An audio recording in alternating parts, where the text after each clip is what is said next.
All right, Josh, we're live.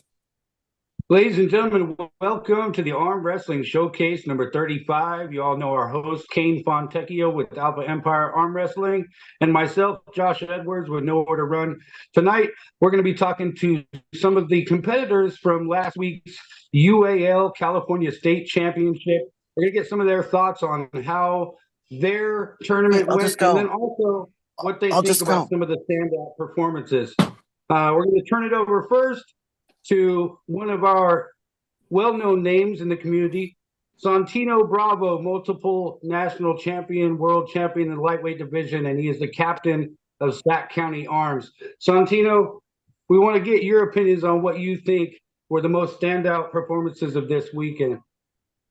Absolutely. I want to say first, thank you to the UAL, Ultimate Arm Wrestling League, Bill Collins, Chris Collins, everyone there.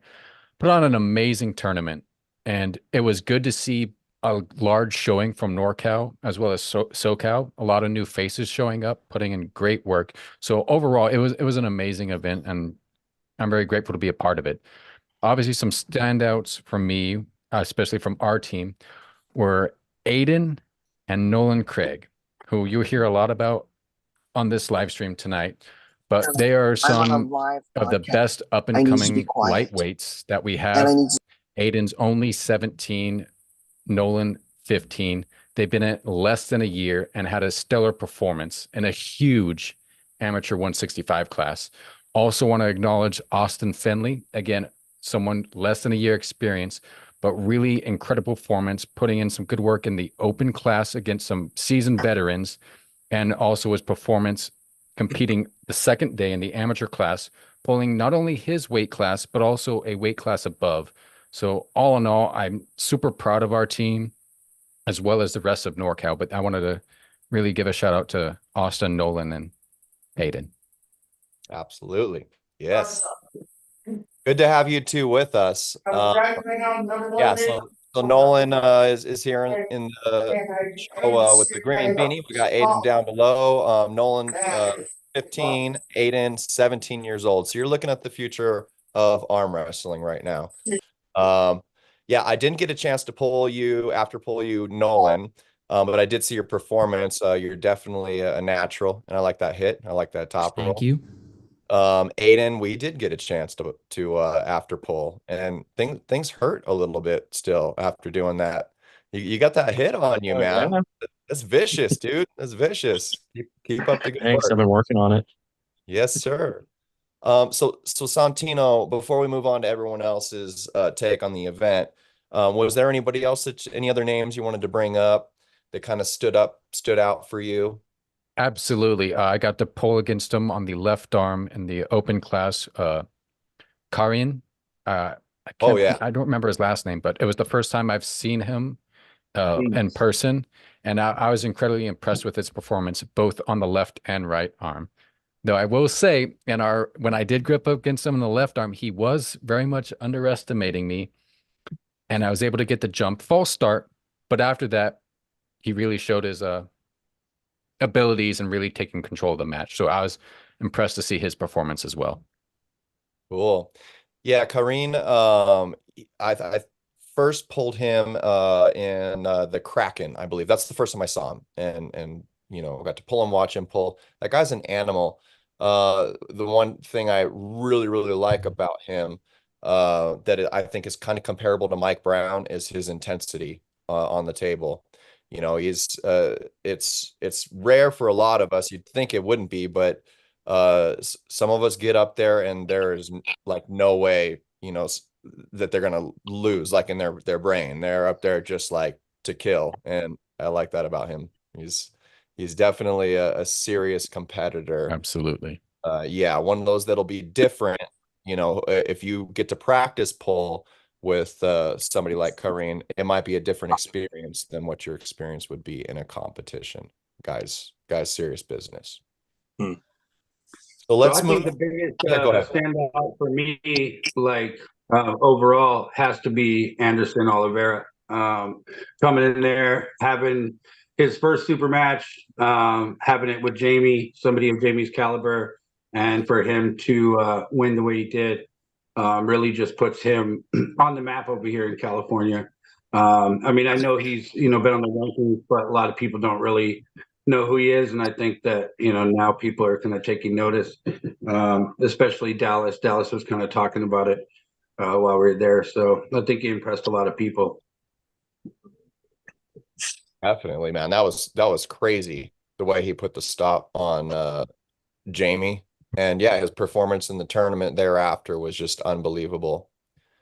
I'm not going to give my full take on anything, or at least yet, but because you brought him up, I do want to mention one thing that kind of plays off of how like amazing Anderson Oliveira is in his performance. One of my proudest moments and most entertaining moments was watching my teammate Lorenzo Munoz get a pin on him in the tournament, left hand. That was unbelievable. I was just really proud of him for that. That was a really big pin.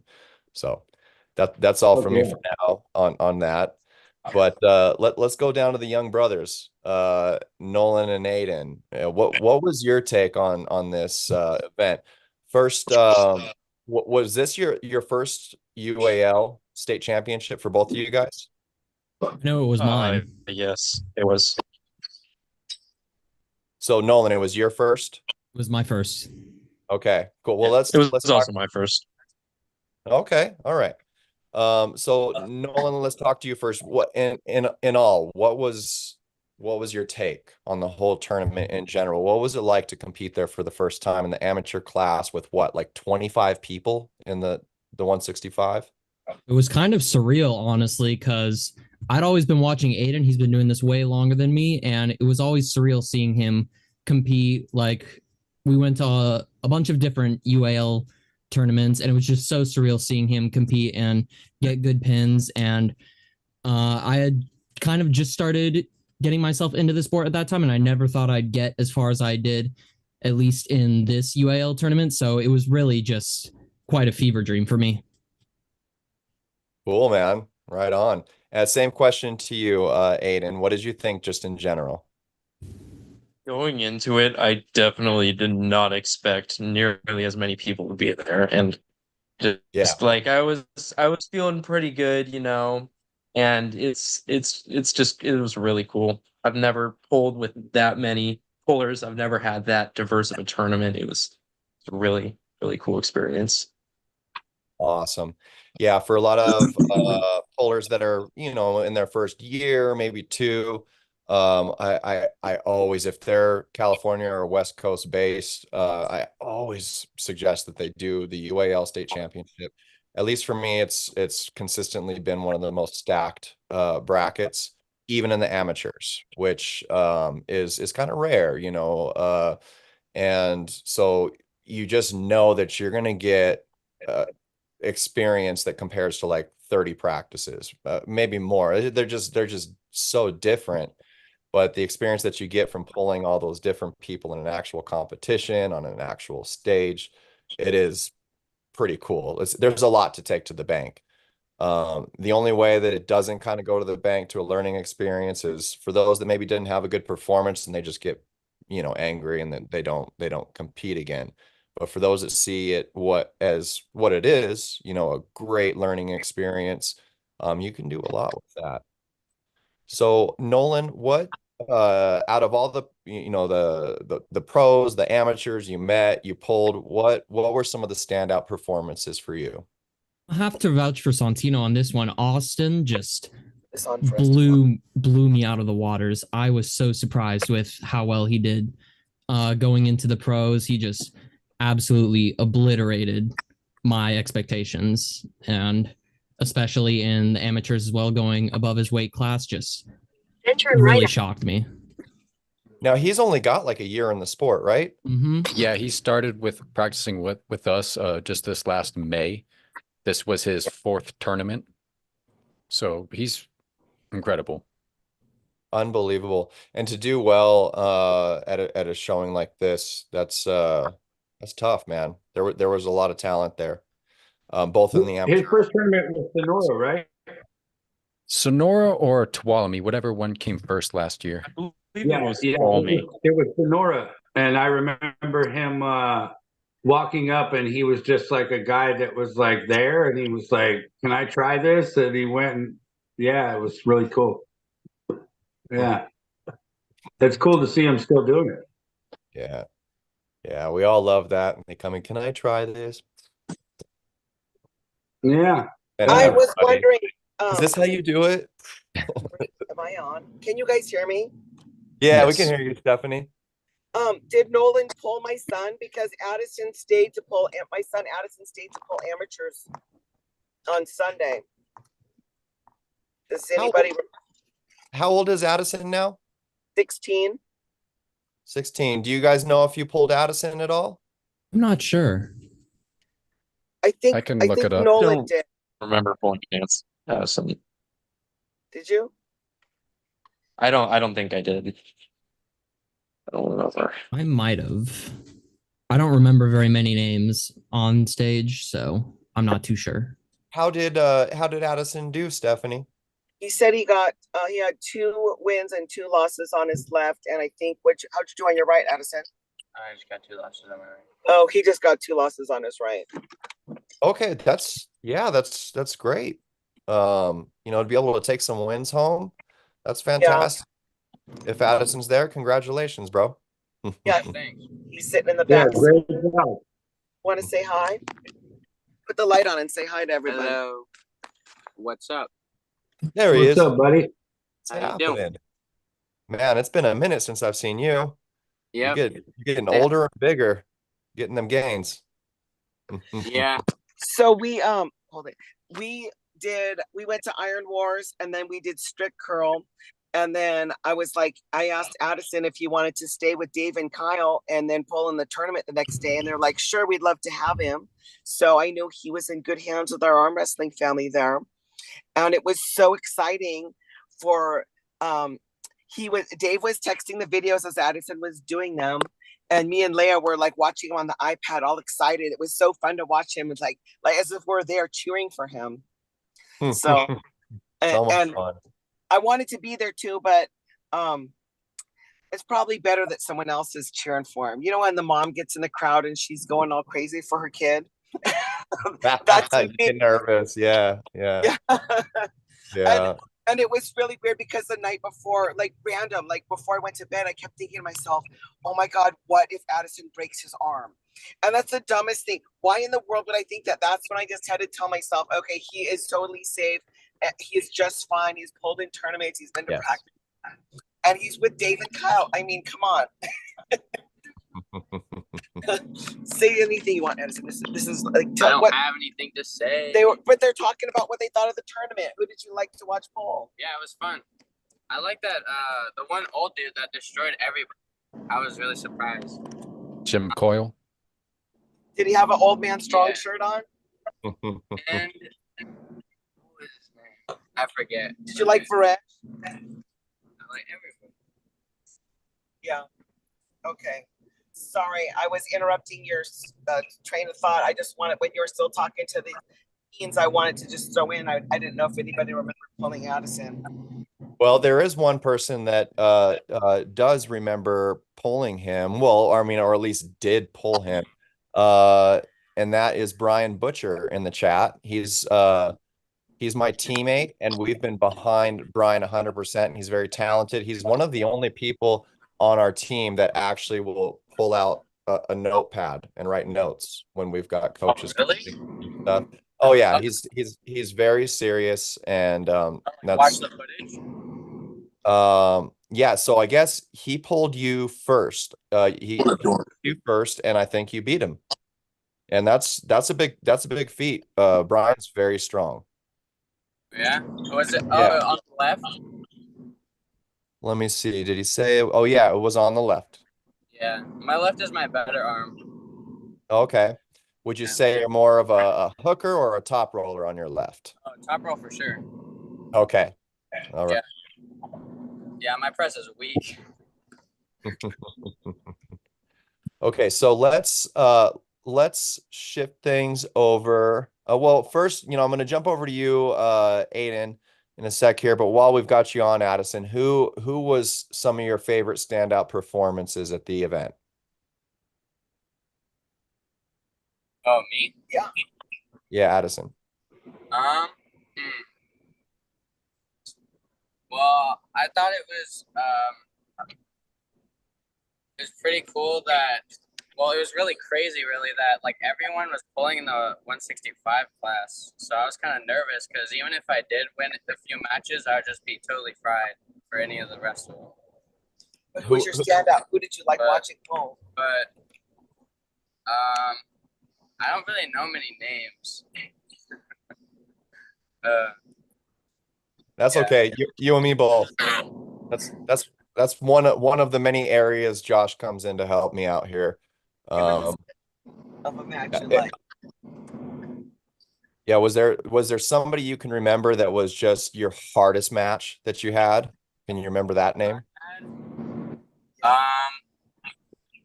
Well, it was probably my matches kind of felt like, I don't know, like I felt like it was over way too quickly. Yeah, that happens sometimes. Yeah. Yeah, Like it was more even of the struggle because I felt like I was either completely overpowered or I had a chance. right. Yeah. Well, that's what makes this sport interesting. It always gives you something to grow into. There's always, somebody you can probably beat, and there's always going to be somebody that can probably beat you. And so the Yeah. journey continues on, and that makes it fun. So, Aiden, who was your standout performers at the event? I know you came for both the amateur and the pro. Any names on both sides that you were just like, wow, man, that was really cool? So for the amateurs, I'm gonna have to give it to Chad Keller. He did like I know he's strong, but he really did amazing in the 165 class. And along with I believe his name was Jose, left arm, he was just a killer. Like his top roll and his rise was it was really something. He put up a fight against I believe Jordan and Keller. It was really he did really good. And then for the pros, honestly, I know Nolan said this, but Austin did just an amazing job.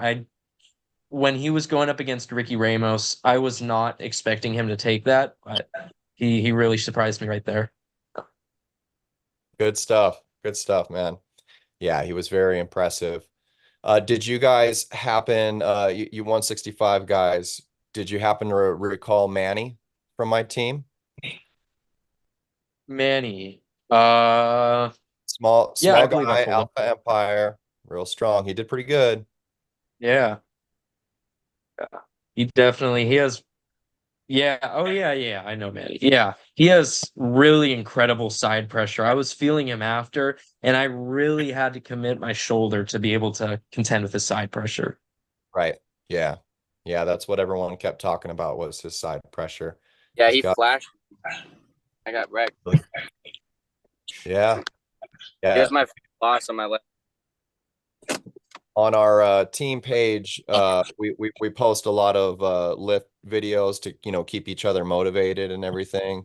And yeah, Manny's practically got the one arm pull up down. He could at least isolate it up there for a pretty long time. Yeah, he's impressive. Let's shift over to the man, Mr. Marshall Shortridge. How's it going, Marshall? It's going great. Cool, man. So, one of the standouts for me definitely would be you. You kind of came out of nowhere. These last couple tournaments. I don't know if you competed much before the Kringle pull, but man, you're on a tear right now. You're doing really well, and a lot of people see even more potential in you. So it was for the pro category. You came out and you got third place, both on the left and the right for the 180, was it 185 or 186 category? I don't really remember, but At the state championship? yeah, Yeah, it was just 185. 185. Yeah, so congratulations on that. That was really Thank you. impressive. Your arm's like 10 feet long. It's horrible to deal with.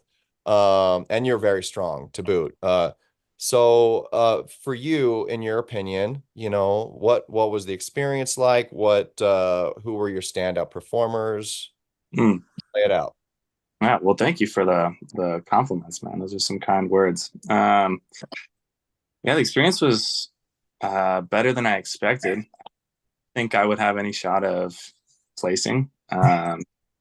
So yeah, I was stoked to be able to beat some of the guys that I look up to in the sport, some of the ranked guys and everything. Standout guys for me, there are a few. I would say Mike Linder, maybe. How you doing, Mike?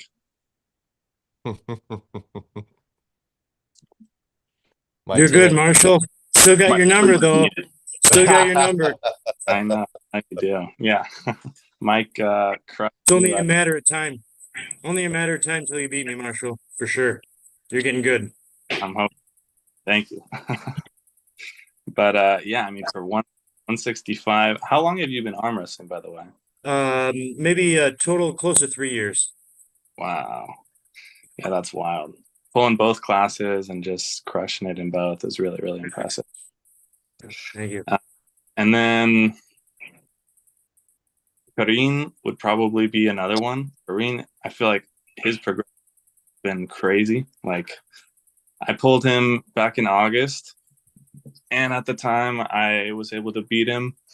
But we were practice pulling a little bit after, and he was feeling just like a total unit. So it's been super cool watching him make just tons of progress. And it's crazy that he did 165 too, because I think he had to water cut like 20 pounds for that. So just a crazy performance from him, beating Caleb and yeah, doing super well. You know what? You're right. Yeah, he was in the 185s. Yeah. At the Kraken just a few months back. Yeah. You're right, man. He was a lot bigger, so he did cut down quite a bit. Yeah. Yeah, they got a bunch they got a nice crop of new guys over on that team that are doing really, really well. What team is that? I believe he trains out of Mendy's. Josh, can you fact check me on that? You know, like everything. So Kareen, That's true. Yeah, that's true. he's a Mendy's guy, right? Yeah, and there was several. He trains with Boston. Boston's his coach. Yeah, Boston, Brej. Wow. And yeah, there was a crop of a lot of the crop pulled amateurs, but they were beasts. They did really, really well. And I want to say another one of their names is Kareen. There's a couple twins. Do you know who I'm talking about, Josh? Yeah, his brother pulls in the 165. Okay. Yeah. Yeah, a lot of talent coming out right now out of nowhere that's like doing really, really well. Any other names you want to bring up, Marshall? How about some heavyweights or some super heavyweights? Or are we just focused on our lightweight? Good point. I thought it looked like Tank did really, really well. Yeah, man. Yeah, that was awesome because everyone knows he's super good, but he hasn't been ranked. I don't think he just had the opportunity to show it off, maybe, or maybe he's been just getting way better. I don't know, but yeah, that was awesome. Yeah, he had a bunch of time off, and he just came back into the sport in the serious way. I feel like the last few months, and it was nice because it seemed like this tournament was his like clicking point where something clicked, where maybe the muscles started to the work he's doing in the gym is starting to cross over, or some of the tendons are starting to feel reconditioned. I don't know, but he came out there and he just annihilated everybody for the most part. Yeah, except for Brej, was it in the overalls? I want to say. No, it was Dallas. Oh, okay, right. All right. Yeah, Dallas was looking amazing too. Yeah. So yeah, but Tank has been he's been back in for 8 months. He beat cancer 8 months ago, and that's why he was off the sport for several years. So just, kind of like any of them guys who have did the sport for a long time and they get back in, it's only a matter of, time. Every couple of weeks to him is like a year for the new guys. So Wow. We got Nick. He should be at a high level by the end of the year. Oh, for sure. Yeah. And when you're that size, good Lord. We've got Nicholas Rush Butler in the house, says Sac County Arms in the house tonight. Yeah, strong team. Looking really good. So we're gonna make our way around. Let's pop down to, well, Travis and Johnny. I don't see you connected to video yet. And Travis, you're still connecting to audio. Let's jump over to Stephanie Spencer. Stephanie, Wait, how do I start my camera? Okay. I'll give you a little invite to start it. Maybe that'll help. Let's see. What the hell? See if anything pops up. You might have three little. There you are. All right. And same. Well, look at that. For you, Travis. I'll ask you. Okay. All right. So Stephanie, you're always one of my standout performers. You show up at almost all of the women's tournaments, and you usually kick butt, just like you did this one. How did you feel about your own performance at the event and the event in general? Give us your thoughts. Okay, so the day before, I went to Iron Wars, and all I knew about Iron Wars is that we're gonna do bench. And I got there, and it was maximum bench, and then bench for reps, and deadlift. So I got 20 reps on my 135-pound bench. I got a 215-pound bench, and then I deadlifted 440. But I could have went up, and it was so intense and so exciting. And then the next day, I brought all the kids were ready to do strict curl. Now, I needed to get 100 or more on my strict curl to get an invite to Arnold's. So I knew, and the promoters that were inviting people for strict curl at Arnold's weren't noticing me. So I'm like, okay, I have to do this event so I can get the invite. But I want to arm wrestle, and I'm afraid that the curls won't be done before arm wrestling. And it worked out perfect. So I signed up for strict curl. I did my curl. I got my 105-pound curl, and arm wrestling was right across from it. And I made my way over there. But I didn't have a chance to sit in the crowd or watch anybody or check the brackets or even see who else had signed in. And when I got there, I saw Grace, and I saw Erica Stevens, and I thought, okay, cool, I'm pulling them. And I was all excited, and I'm like, oh, I wanted to pull Erica again because I only got to pull her once ever. And then like, as I'm getting ready, I'll find out Erica's not even pulling. I guess she was tired from work the day before. Yeah, and I she almost worked all night. to go up to her and say, well, damn, my whole body is fried. Look what I just did these before I even got here. And I was like nervous that I was going to be weak because I did so much. But I didn't say anything to her. And then all of a sudden they called me up, and I go up against this girl from Hawaii. Her hand was pretty strong, and it was tough to slip. But as soon as I slipped, she had nothing in the strap. But what surprised me at first, she had never been in a ref script before. She didn't know about capping or not capping, and she'd never been in the strap before. So I was excited about that. And then there was somebody's daughter, the other Asian girl, I don't know what her name is, and she was really fun. But before I went up there, Bill and the people in the crowd were like, whoever has the most exciting ladies match is going to get $200. And I was like, yes. And I'm slapping the table. and I knew that I could go back and forth with her a little bit. And I did. And I made it fun for her, and it was fun for me. But when I watched the video, I felt like we could have really went back and forth really a bunch more and made it more fun. And I feel like, I had her, and I was like going back, and then I went, and I only did that one time really.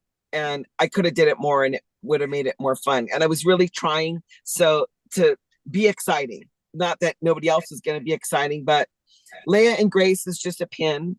And I don't know how could it, Leia's new, and Grace is nice to her. And and that was it, you know what I mean? And then it was me and the girl from Hawaii. I think her name is Brittany. So when we went back up again, like before, she was really nice, and I was kind of scared when I got up there because I'd been cramping and I'm really worried about getting an injury, and I put my body through so much on the weekend, and I was letting her know, look, I'm not sure how I'm gonna be, and if something feels funny, I didn't say I'm gonna lay down, but I'm just like, I'm it's not worth it for me to get hurt, you know. And she was being super nice, but like the crazy thing about it is there was a match on the other table with the guys, and they were getting all excited, and we shook we shook hands and we gripped up, and Scott Wynn is not even looking. And I leaned over and I tried to kick him, but my leg wasn't long, like a little tap on him, like, hey, pay attention, we're ready to, where's my referee? And he was still, everyone was still looking at the other table, which made somebody got a little clip of that and they put it on the women's arm wrestling page. I'm like, when you try to grip up and arm wrestle and the referee's not even looking, you try to kick him and he still doesn't notice. I wanted to try to put something fun because a lot of the times, sometimes on the social media, not very many girls post stuff. And I don't know, like sometimes it's okay. Like you want to post your wins and your losses or something, or just not as social as you can be. But that was my take on that match. And I remember I gave Caleb my phone and I'm like, come on, Caleb, I just need to slip and get to the strap. I'm like, film me. I'm going to be listening to your voice in the crowd. And on my film, all I can hear him saying, Stephanie, slip, Stephanie, slip. And she was like, I'm not letting go. Slip. I'm not letting go. And Bill had the best commentary. And he's like, Stephanie, breathe. So that was pretty much it. And that's because there just aren't enough ladies. Like, I would really like to have more. I mean, so far I've really only brought Leia. One of my daughter Cora's friends messaged me trying to find her, and she said she just got foot surgery, and so I invited her to the compound practice so we can try the sit down table if she wants to come, and that will be exciting. So hopefully, like, I feel like once the ladies come, and then either you're going to have fun and it's going to be for you, or you're not. So I'm trying to have as many people as I can come. And, you know, maybe some more people come over to Grinder Gym and we can have more ladies because they're just doing their powerlifting workout. And there's an arm wrestling table over there by the preacher curls, you know, you can be like, hey, do you want to try? But that was it. And for mine was a fun match from the girl from Hawaii. And I don't know, she's on social media. Maybe if anybody knows her, they can put it in the comments or something so I can add her or add her to the arm wrestlers page or whatever. I just haven't, like, I didn't really get a chance to talk to her very much while I was there. I felt like maybe if she was new and she came all that way and she was kind of intense, and maybe that's why she wasn't very talkative. But I'm always a social butterfly at the tournament and trying to talk to as many different people as I can. And yeah, that's good. It was nice to sit and talk to Shauna for a little bit. And it was so nice that they gave prizes in honor of her dad. I think that was really, really awesome. Absolutely. Yeah. And Marty Shortridge is asking, did you win the money? I think she's referring to the entertaining match, maybe. They split it up with me and Grace. Okay, cool. Yeah. Makes sense. Which was totally perfect because that was the money I gave for Addison's right and left hand for the next day, because we were living on a budget the whole weekend. Like, we had all the things to go to, a hotel, entry fees at Iron Wars, and the strict curl, and all of us, you know. So it was like, without it, I mean, I might have been able to just send Addison and hope that Dave bought him lunch and he got one arm, you know. So it was like I just gave that to them so he could have a good day with them, which is great. Good. Yeah, absolutely. Yeah, and I get that sometimes. Like I'll be pulling on one table and, like, you know, there's like so much going on at the other table that, like, my refs are over there too, and I'm like, come on, man. Let's do this. I know, because you're ready. But usually it's because Oleg's over there, like, pulling Dallas or something like that. And then, but I don't feel too bad about it because I'm watching their match too. Like, waiting for them to let me arm wrestle. I'm just watching. It's cool. So let's run around, spread some love. Mr. Johnny Dang is in the house. What's up, Johnny? Okay, now you shut off the video and the audio. What happened? Wait, I don't know why this is doing this. No, you were on. I think you thought maybe you were not. Okay. Oh, am I on now? Yeah, you're on. Oh, what's up, guys? And Johnny, for me at least, you were another one of my standout performances. On the amateur side, I believe, was it second place that you came in the Yeah, second. I lost to fucking Freight Train. Yeah, that guy's nuts, dude. I after pulled him. He's absolutely incredible. Yeah, I He's think like an ex-strongman competitor. yeah, man. Yeah.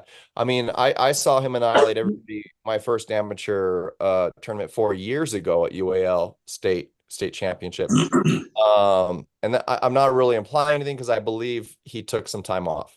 So, but yeah, his performance was very convincing. But I was I'm just not really bummed out that I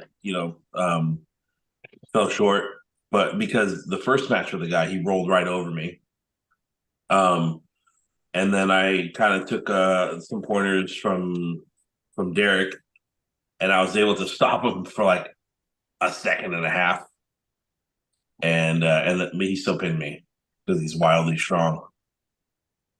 yeah, and it's nice to have the teammates there in your corner, right? It can make all the difference in the world. One adjustment, you might be on the B side working your way back, and it can make the biggest change, the smallest little adjustment. Yeah, the same way that Stephanie said that all she could hear was Caleb. I mean, it's the same way when I'm up there, I really just hear either your voice or Ricky's voice or Derek's voice. I think I'm just like my ears just trained to listen for you guys. And that's all I could hear. I mean, mainly it's Derek because he's the louder one, and everyone just kind of lets him, say what he has to say. But no, it was really fun, man. I was excited about this win only because the Anaheim UAL event. There was only 3 of us anyway, so taking second was like not that impressive to me. It just means I sucked less than one other person. But this time there were 6 like big dudes, like really big dudes. So and they were good. Okay. Yeah, there was. I mean, there was one. Man, what's his name? He's like his name is Gene, something like that. But one of the guys that I pulled, Jeff Casella. He was such a nice guy. Like I really dug his vibe. We talked a lot afterward. In fact, when we went to the strap, I kind of used Ricky in the car ride over. Ricky had gone over some pointers with me on how to set up in the strap to kind of gain the advantage, like for me at least, because one of the last matches that I had pulled, the strap was really loose, and I hate it when it's really loose. I like it super, super tight. Like I almost don't want to feel my fingers.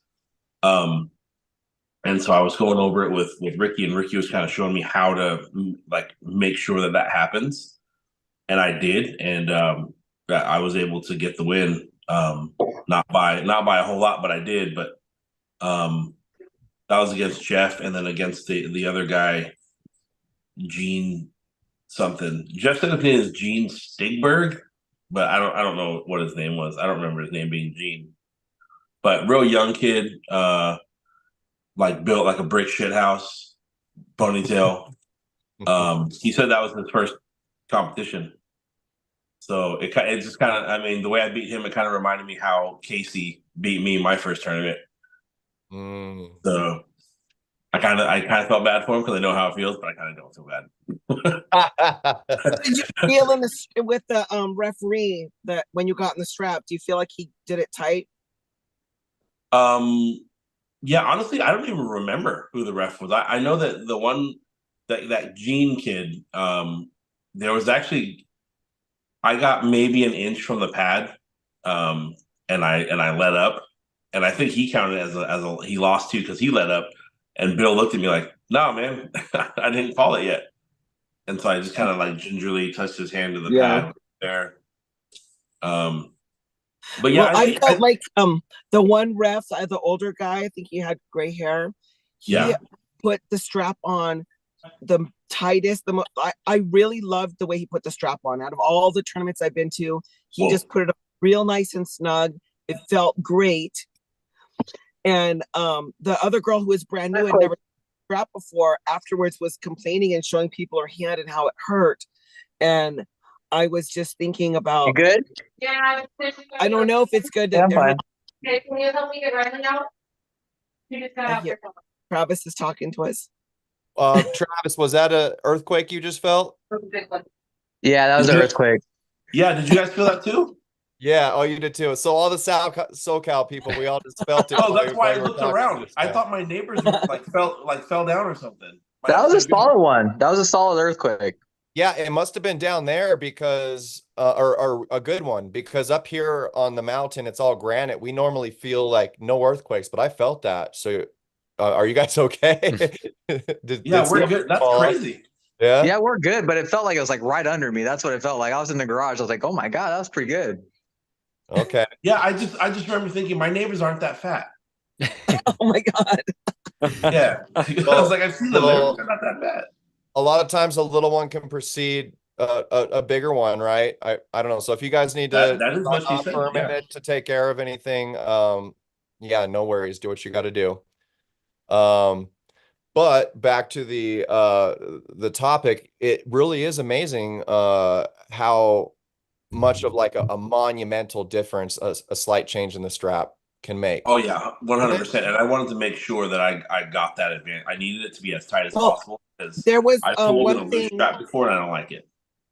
That I wanted to. I wish I could have shared with the new girl is that I remember listening to one of the referees' rules. It was some seminar, and I don't know if it's good over all the different rules, but if you think the strap is too tight, you can tell the referee and they have to loosen it up. Right. But I loved the way that he strapped me in and it felt great. And I wish every time I got strapped up, I could get it like that tight. He was just so good at it. And maybe, I don't know. It might be different with each person, or he might be different at the next tournament, but I don't know. I watched some of his reffing and I feel like he was kind of like getting on willy-nilly with the fouls. He was very slam on. I think he fouled me out at least once on some pretty small elbow fouls, but I don't know. I'm fine with it. But he definitely did. I normally see Scott as being kind of the ref that will like let tiny minute stuff if you're not really like gaining anything. Let it go. But he was a good ref all in all. Santino, were you going to say something about the strap there? Oh yeah, that was the referee. I believe you're talking about was Keith Michelle, master referee with IFA now. So yeah, he's good. Yeah, with the elbow fouls like an IFA and stuff. Any daylight, that's what they're accustomed to calling.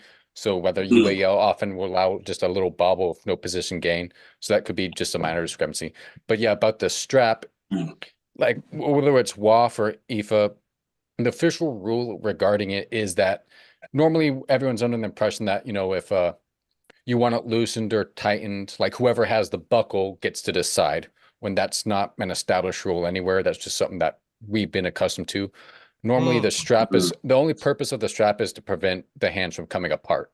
So there is no well-defined, it needs to be tight or loose, as long as it's according to what the referee's discretion they feel appropriate. If both competitors agree to have it, tighter or maybe a little looser, then they can do it. Or if it's like causing some injury or type of pain, demonstrating that to the referee when you're setting up, then they can make their adjustment. But usually it is upon the referee's discretion on tightness. Yeah. Okay. Is it within their discretion as well to incorporate that buckle rules, the tightness of that strap? For example, like I had the buckle once and somebody was like, I want it tighter. And I'm like, I got the buckle. I like it just the way it is. And they left it. But is that something that can vary from tournament to tournament? If it's like a local tournament, then the rules will have wider range of what will be allowed. Like if it's a local thing, they might want to be a little more lax on certain things just to get matches versus like if it's an IFA sanctioned or WAF sanctioned, then it's more strict. But normally whoever has the buckle has no say in whether or not it needs to be tightened or loosened.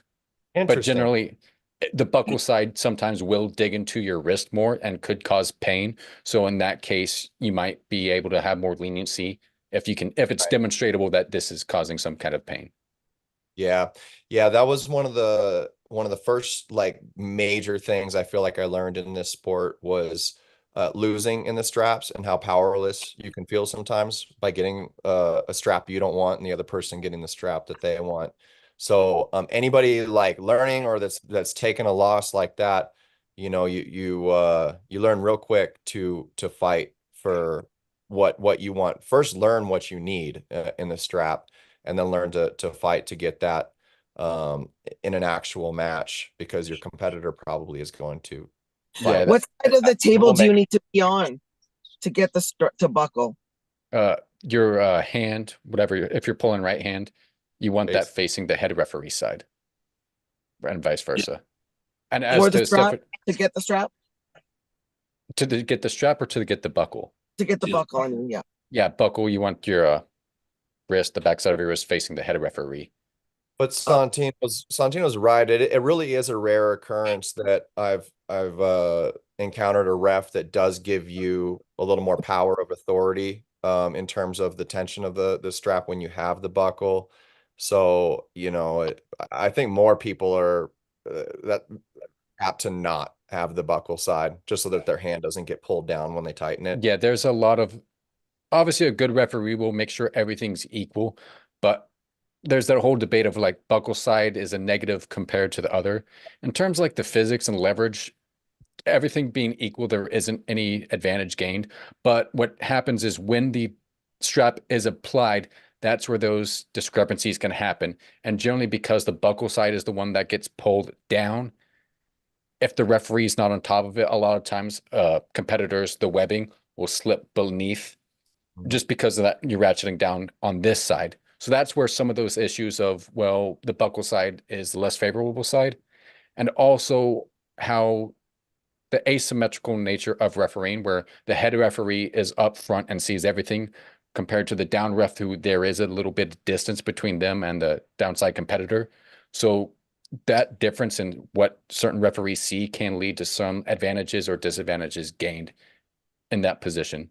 But as Stephanie was saying earlier about the strap, how her competitor had never pulled the strap, that's something that's important for every competitor, which I do all the time in on our practices, to spend as much time in the strap as you do outside of it, how it's applied, whether or not it's a favorable strap or something that's not good, just so competitors have a feel for it. So when they get to the table, as you were saying, they know what to look for and know what they want. Right. Yeah, when they're matching you up, I feel like before they tighten it, you know, they're making sure that the webbing is even and everything. But once that, you know, if the buckle's here, once that strap starts getting tightened, if you're not conscious of the fact that you couldn't be pulled down, you probably will. And I don't feel like the refs have, you know, a lot of I don't know, just perception of it from that point. Yes. You know, and you're pretty much giving it up yourself if you're allowing yourself to get sucked down by the strap. So to me, it's an easy remedy. You know, if anybody's training in the strap, you just make sure if you got that. I don't care if I have the buckle or I don't. As soon as they start tightening that sucker, I'm holding my hand and webbing, you know, as high as I can.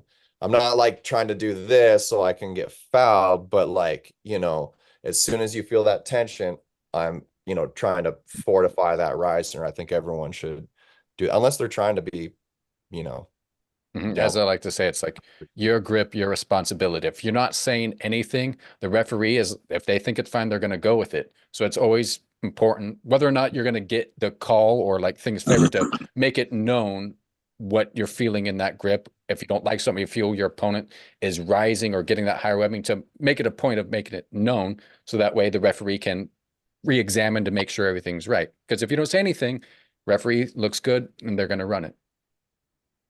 Have any of you guys ever had Sean Hancock as a ref? What's the name?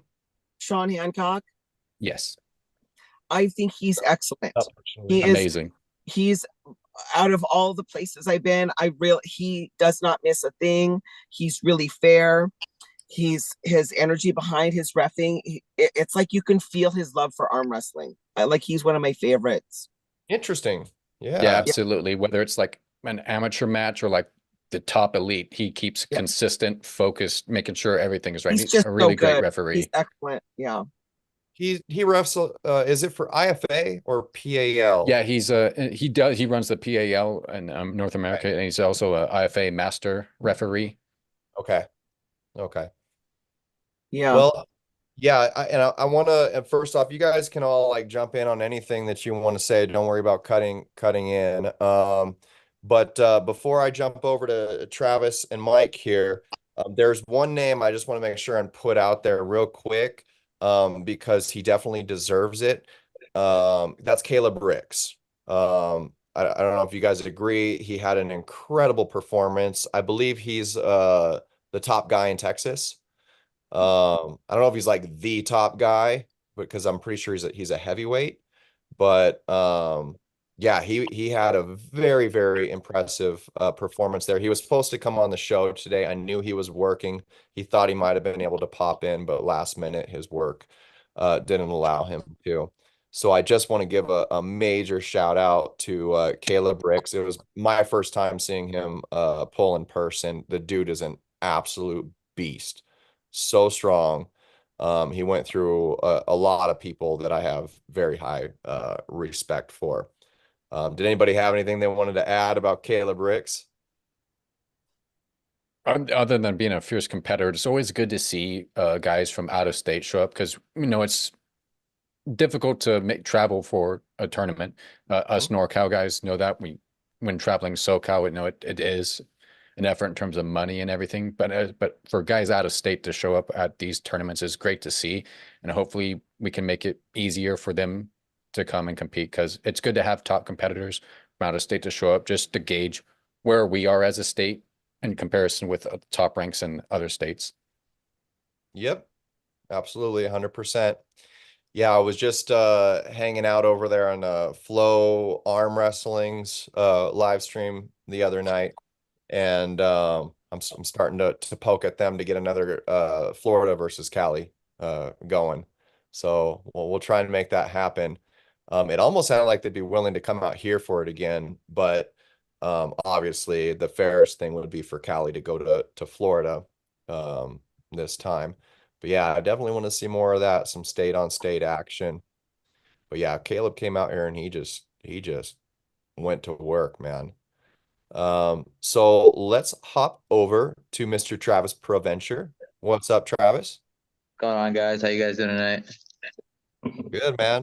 You still in recovery phase over there, hitting them bands and stuff like that, or where you at? No, I'm straight into heavyweights. Today I'm doing a lot of grip work and a lot of cupping work. But I have a super match coming up next weekend, so I'm trying to get as much as I can in this week. I'm gonna go a little bit lighter next week, but I'm not gonna stop. So I'm probably not gonna be exactly like super rested for my super match, but there's a tournament coming up in Vegas in March. So Yep. I'm going. So I mean, that's kind of like what my focus is on. The super match is kind of like, okay, well, if I lose, it's to a guy that's 30 pounds bigger and can bench press a house. So it is what it is.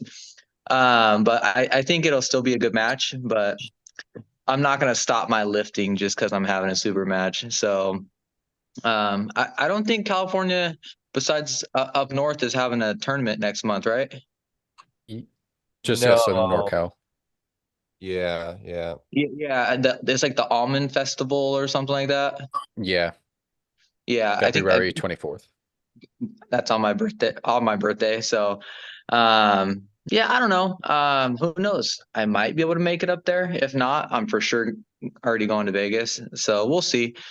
But yeah, I mean, the tournament was fun. Even though I didn't place, I didn't realize that the allowance for the divisions was kind of like higher than usual. I didn't know that because this is my second like big tournament.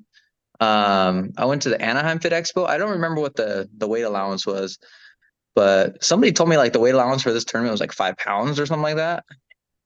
I don't think so, It was but like that. So, somebody told me it I was three, hope and not. somebody told me it was 3, and somebody else told me it was 5. So I don't know how accurate that is. I know it wasn't 2. I do know it was probably maybe a pound heavier, but I was only, if it was 3 pounds, I was only 4 pounds away from from making that weight. So I guess I should have kind of knew the allowance, I guess. And I could have made the 165 class. So, because at the day of weigh-ins, if I would have just weighed in the day before and not ate anything in the morning time or drank anything, I would have easily made 165 weight class if it was like a 3 pound weight allowance. Because I was sitting at 172 the day of the tournament. So if I would have known that, I probably would have pulled 165s because I'm just being more active right now. So my body's shedding a lot more weight. And I sit at like 170, mid to 170s anyways. But I don't know. I didn't realize that. So I mean, I guess I should have. So I mean, I was pulling against a little bit heavier guys, I guess. Guys are probably cutting in the 190s to 185 for the tournament, maybe with a weight allowance. I don't know. I don't know. I mean, some of the guys definitely looked a lot bigger than me, but that being said, I still felt good about my 2 wins, my 2 losses. I lost to a strong, ironically, I lost to Travis Jourdain or whatever. Super strong guy, super strong. And then I lost to one of the Armenians over at the gym over there. Yeah. And I felt like our match that we had in that match, I felt like I should have just elbow fouled and I should have just in the tournament, sometimes you're not thinking, and I'm still learning because, I'm still growing. But I should have just elbow fouled and I should have tried to take it to the strap because I definitely feel like my strength is the strap. And I think I would have had a shot to win that match, but I mean, I start analyzing after the tournament. So, no excuses. It was fun to me. I enjoyed it. So, I didn't do any left hand because I'm definitely not there and I don't like to donate. So that was just my opinion, but I know I would have got smoked left-handed. So I'm like, I would have been like probably flash pin twice. And I'm like, it's not worth it. I understand the experience, but I'm like, I need to work on my cup with my left. And like, there's just certain things I need to work on. I'm like, I'm not just going to donate to, O2 flash. Like that's stupid. So it kind of has to make sense to me. But other than that, those Northern California guys, whatever you guys are doing up there, keep doing it because you guys brought some, good talent down.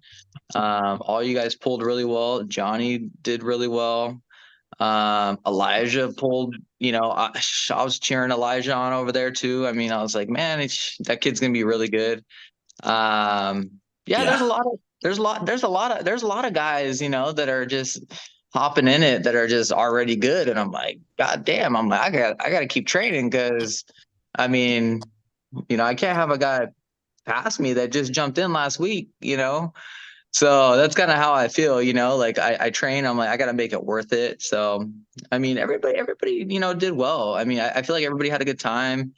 Yeah, I mean, that's kind of what I feel. I mean, the strap, whoever put that strap on though, like I said, I had the buckle. That shit didn't feel the greatest in the world, but I definitely had like what I wanted and it wasn't going anywhere. So just a lot of different things I was analyzing, but it was fun. I enjoyed it, even losing, Yeah, man. Yeah, you've got a really good perception on all of this, and it seems like you've articulated everything that you wanted to take from it and learn from it. You seem pretty self-aware with all of it. So good for you. It was really great to watch you and everybody pull. Yeah, I think you've got a lot of good things ahead of you, Travis. I mean, not just because I know you're strong. I know that where you're strong, but you're working hard. You're putting in the work and you're staying consistent. I've been watching your posts and everything like that. And that's really the best ingredient that any of us can have to make improvement is consistency. because it's just the simple fact that 90% of the competitors, they won't be consistent.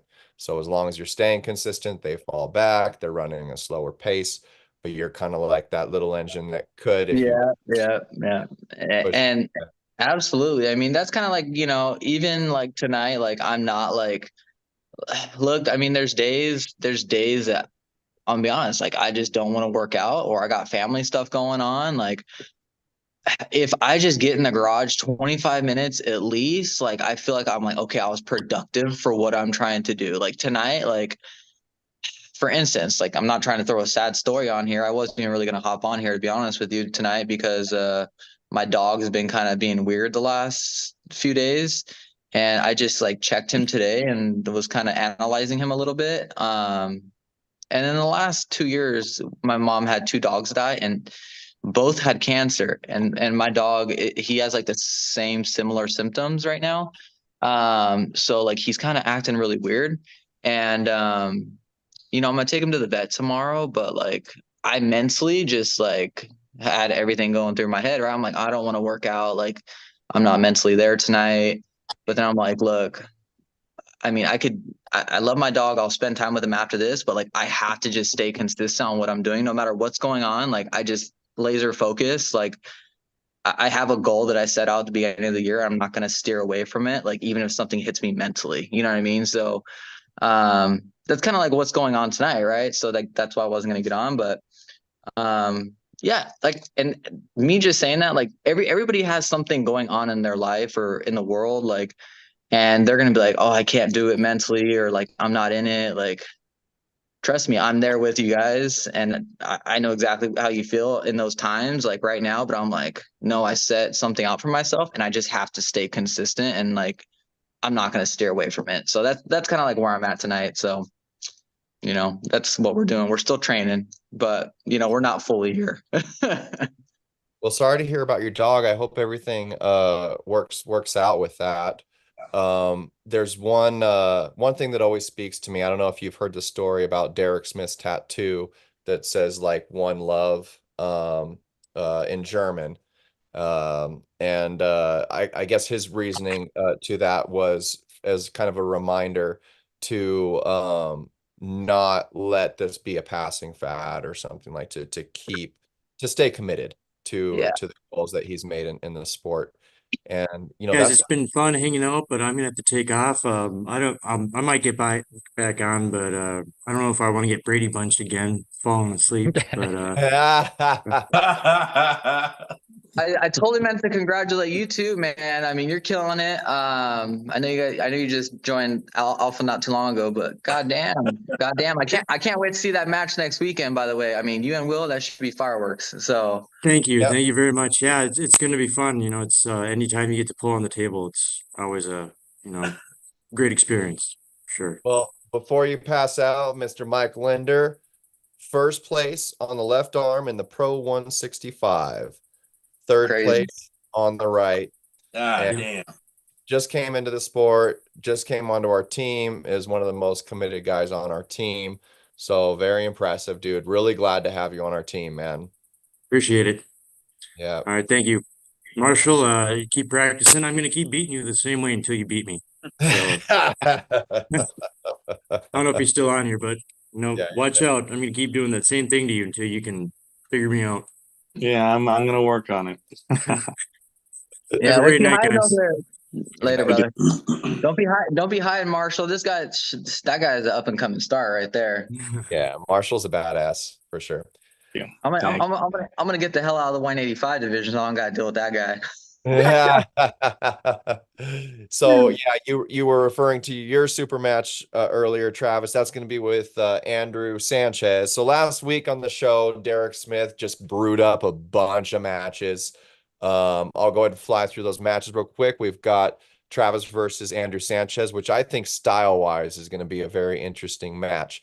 These are all going to be at the SoCal Arm Fest, which is the first Sunday of February. I think it might be the second or February 4th. 4th, okay. Yeah, and so that's gonna be a good one. Yeah, we've got Will Klingman versus Mike Linder. That's gonna be really, really good as well. Who else do we have here? There's a couple more. Let me pull it up. We've got your co-host versus Lorenzo. Yes, that's been a long time waiting. That's going to be a good one. Josh Edwards versus Lorenzo Munoz. And Josh, is that going to be it says here it's going to be right-handed. Okay. How do you feel about that, Josh?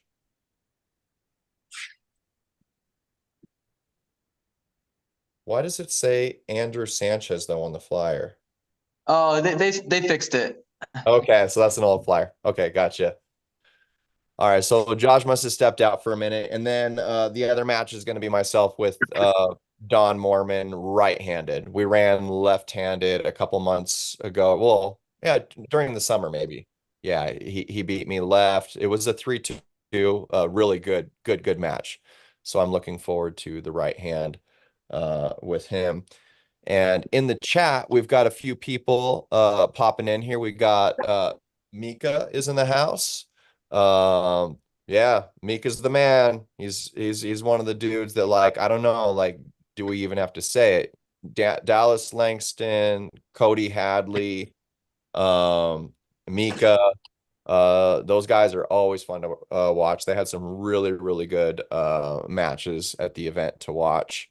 I believe Mika pulled a win on Cody, which was impressive because Cody's on a serious tear right now. And Dallas, did he win the overalls? Right hand. Did Fresh no, not overalls, no. Okay. I thought Fresh won. He just got the win on Tank in the overalls, right? Yeah, Vrej won. Okay. Yeah, and then Vrej. Yeah, just freaking amazing, man. That guy. That would have been interesting if Dallas got him to the strap, though. Yeah, that is interesting. Yeah, Vrej is one of the few examples that there's this saying on our team where, you know, we try and adjust ourselves and learn and, you know, work on mechanics and all that stuff. But first and foremost, if you lost a match, you know, whether it was through bad mechanics or not, the number one answer is get stronger. And that's kind of a hard one to swallow sometimes. It's a tough pill. But then you look at guys like Vrej, who are literally just grabbing every person dad move on their wrist down here and just letting them do whatever they want and dragging them right to the pad. I don't know, but that's kind of special though. It's pretty incredible. Yeah, that was a very weird thing to experience. Like, it's so weird to have someone just let you take everything that you could possibly want, and just like, he's like, no problem. Like, I asked if he wanted this strap. He's like, no problem. Probably my webbing was an inch higher than his, and yeah, it's just awesome, man. It was a great experience. It was honestly the highlight, even though it was a loss, obviously, but it was just so much fun. Yeah, honestly, one time I got Vrej is one of my biggest inspirations for arm wrestling. Yeah, he's great. But one time I had a girl tell me that too. She kept telling all the girls that, get any grip you want. Every girl who went to the table with her she's like, just get any grip you want. Oh boy. Oh boy. That'll make you feel real small. They're just like putting out their pinky. Do this.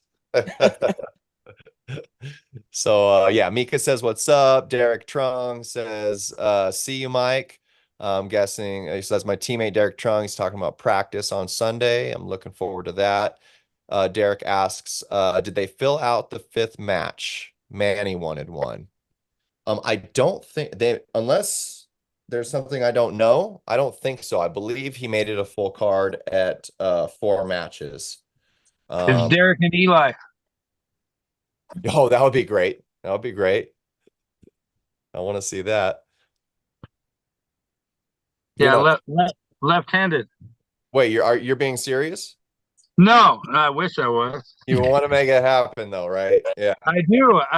Derek was talking about the left hand, and Eli is sitting in the number 2 spot left-handed, so you know it makes sense for Derek to take his spot, or right. You know. Right.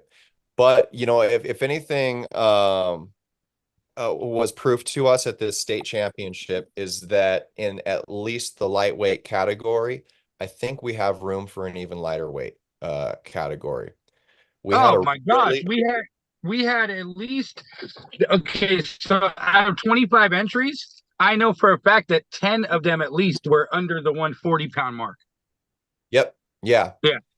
And the person that you just spoke of, Derek Trung, Manny, yeah, you have to correct me if I'm wrong, but I'm pretty sure that that guy's like not more than 130 pounds. I think he's like somewhere Right. around 25.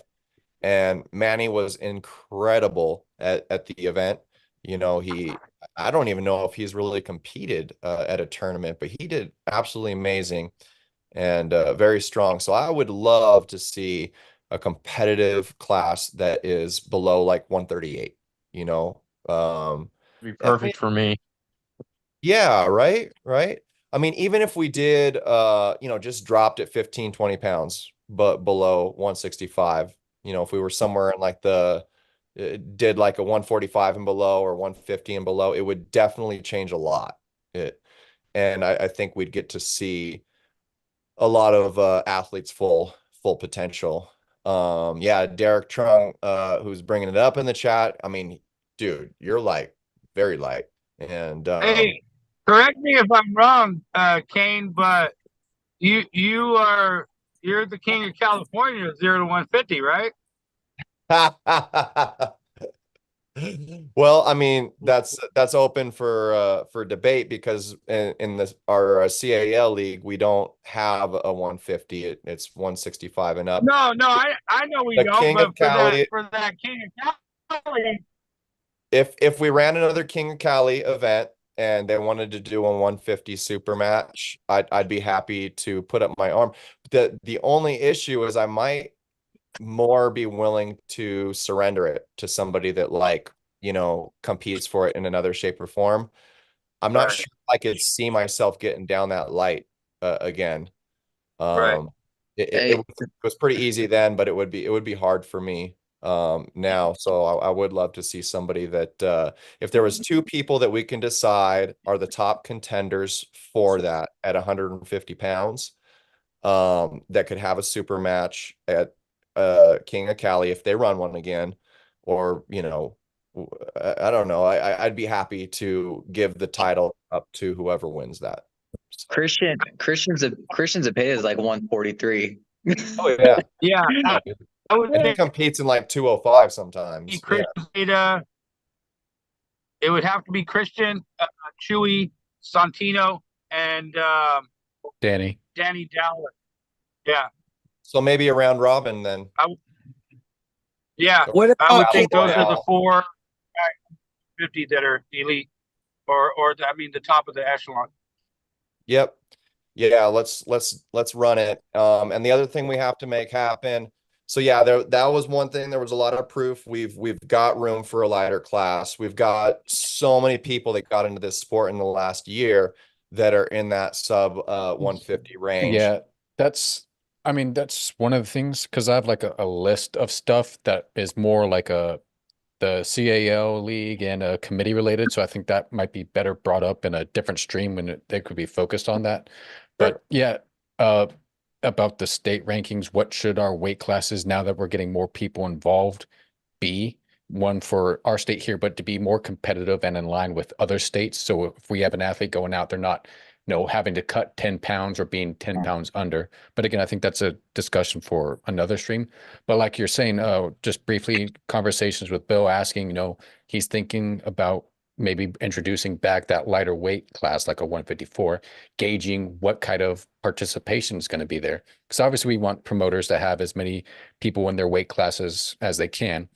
Yeah, And of course. obviously prior, it wasn't as big a class, so we have to make it encompassing. But now, like you're saying, we're having a lot more people into the sport the last few years and at a much lighter weight. So it's even more compelling that now we might make some adjustments into what we look for in our tournaments for weight classes. Yes. Yeah. Yeah. That was definitely, I think, a huge seed that was planted at that event. It was just a huge showing of lightweights that varied like down to way low. I'm pretty sure we probably had like some 115s or 110s that are competing in the 165s. So another seed to potentially plant. Yeah, Santino, I totally agree. And because of the fact that it is difficult to commit to something like that for a lot of promoters, not knowing how many people are going to show up. You know, maybe they can incorporate pre-sale. I don't know. But that we maybe can work out some form of loophole. One of those loopholes could potentially be King of Cali. I'm not King of Cali, the North for South. You know, if we did take some matches that we can make ranking matches to help establish a lighter weight class off of to start establishing the rankings for it, we could do that. That round robin at 150 or a battle royale to get the next King of Cali. That's a possibility. So let's just keep that in our heads. We'll talk more. And yeah, I think maybe do a show on it where we can cover a lot of CAL topics. I thought that there was enough teams for a team class. Isn't there like 3 or 4 teams on the Alpha plus Addison would have been like at least 5, right?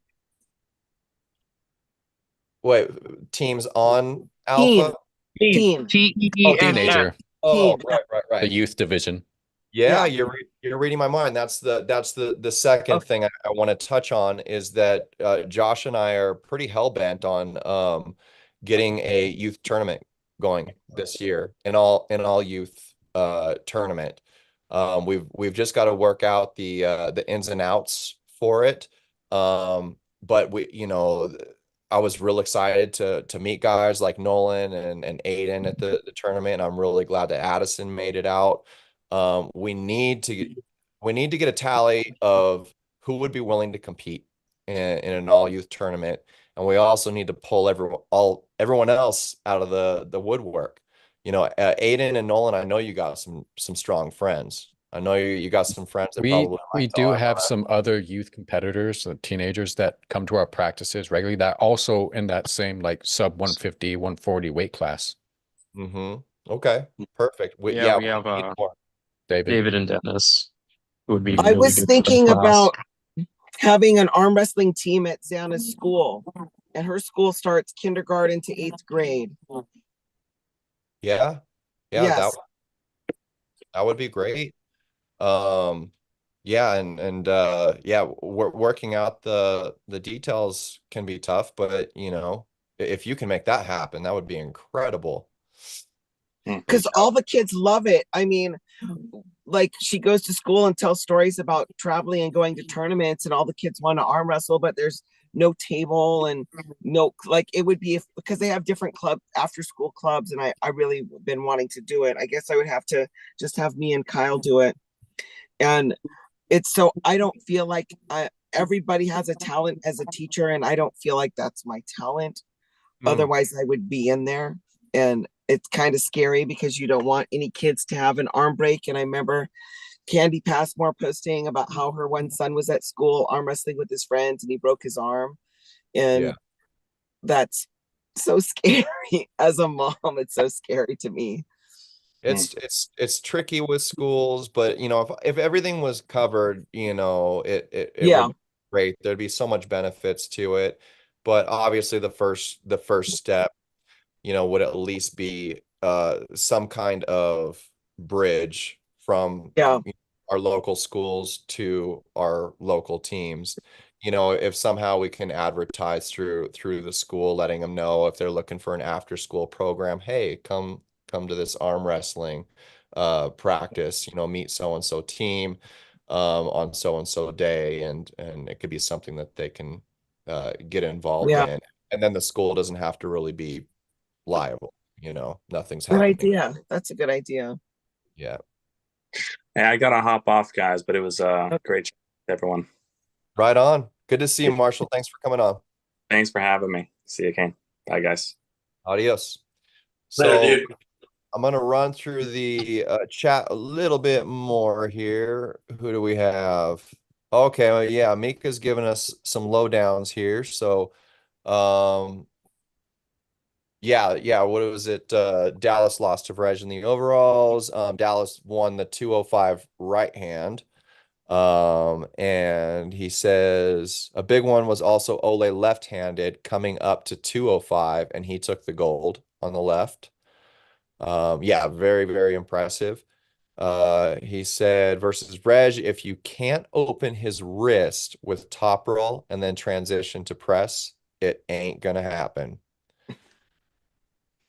Yeah, yeah, yeah. That's just crazy, and it's not like just doing one of those things is gonna work. You have to do one of the, all of those things so well and be so freakishly strong in those areas. He says it's actually better to not have Vrej on your bottom. So he says it's better to not have him low on you. And says you want to be hand to hand and not have his hand in your wrist, or I don't know what GG means. But I'm guessing he means it's bad. So how would you do that? Like, I know there's a lot of ways that you can kind of get the type of grip that you want in a setup, but how do you stop someone from gripping you low? I don't know. Like, what do you think, Santino? Could a set grip actually change that? It could, but not likely because they'll just have like they want to be under so they can grip low. Honestly, you would kind of have to just meet them and go low for low. So as they're gripping you down here, you're almost gripping them down there just so it's somewhat equal to where it's not like you're up here and they're gripping there. So it's like you're both in that. And then from there, it almost kind of like if you were to top roll, almost like a low hand or something, just so you can have some access because he's just grabbing your entire wrist. So you can't really do anything to pronate at all. Right. Yep. Yeah, that's definitely a fair assessment. Let's see. What else does Mika say? He says Marshall is going to be scary at some point. Dude, he's scary now, man. What it must be like to be at your level, Mika. He says he's an impressive young man. Very, very true. He's got all the tools. Reminds me a lot, build wise, as Will Klingman. Tall, long arm, and just strong, just awkwardly strong. Derek Trung says he's down for that. What are you down for, Derek? The doing a lightweight class somewhere? And let's see. We've got Mika saying, congrats to Anderson. That was a huge win versus Jamie. Absolutely. We talked a little bit about that. And Derek says he thinks Manny was about 140 pounds and Derek Trung is 130 pounds. So yeah, both of them could do a sub 140. We got Chris Zawacki in the house. Chris is a beast, man. He had a good performance. And it was good to see you again. He says, what's up? What's up, Chris? Lorenzo Munoz is in the house saying, what's up? He says, Will and I are watching while we train. Good for you guys, man. Get it. Let's see. And yeah, get some videos. Post some of those lifts over to the team page. I want to see what you guys got going on over there. I think I will be going heavy or as heavy as I can tomorrow, and I'll post what I can on the team page. Mika says, I think in regards to No, definitely. going hand to hand with Vrej, sacrifice your arm height. So pretty much the same thing you were saying, Santino. He says, don't worry about posting high. Yeah. People don't want to give up their post. They think a posting top roll will beat Vrej, and it won't happen. You want to just drop your arm and be slightly above him. Low hand top roll plus pronated press. Interesting. But saying that's one thing, then actually being able to do it against Vrej is another. Right? Yeah, you know what? We need to do just like a series of episodes on how to beat Vrej. Let's just get a bunch of people on and like put out there all the information of how to beat Vrej, and we're going to see who can like beat Vrej in overalls. I honestly don't even think some of the top guys could beat him with two hands. It's just he's that strong. Yeah, what's the deal with that? What's the deal with that? Oh man, and there's another person in the chat here. I'm not sure if I can bring it up. I don't see why I can't. His name is Jose Tavares.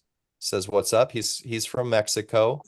Jose Tavares is the 154-pound national champion in Mexico, believe it or not. Happy to have you here in the chat. And I don't know, they didn't tell me that I can't say anything yet. So I'll go ahead and say it. I know they're working on the flyer, but Jose Tavares and I were going to have a super match in Mexico, in Cinco de Mayo. So in a few months here, I'm going to go down there with Will's got a match, Mega Mike's got a match, and yeah, I don't know. He said he was willing to see me at 165. So looking forward to that one, and it's biting off way more than I can chew, I'm sure, but I can't wait nonetheless. The dude's a beast. I've been watching a lot of his videos. So if you don't know who Jose Tavares is, go check him out. Dude's not. Have you been down there?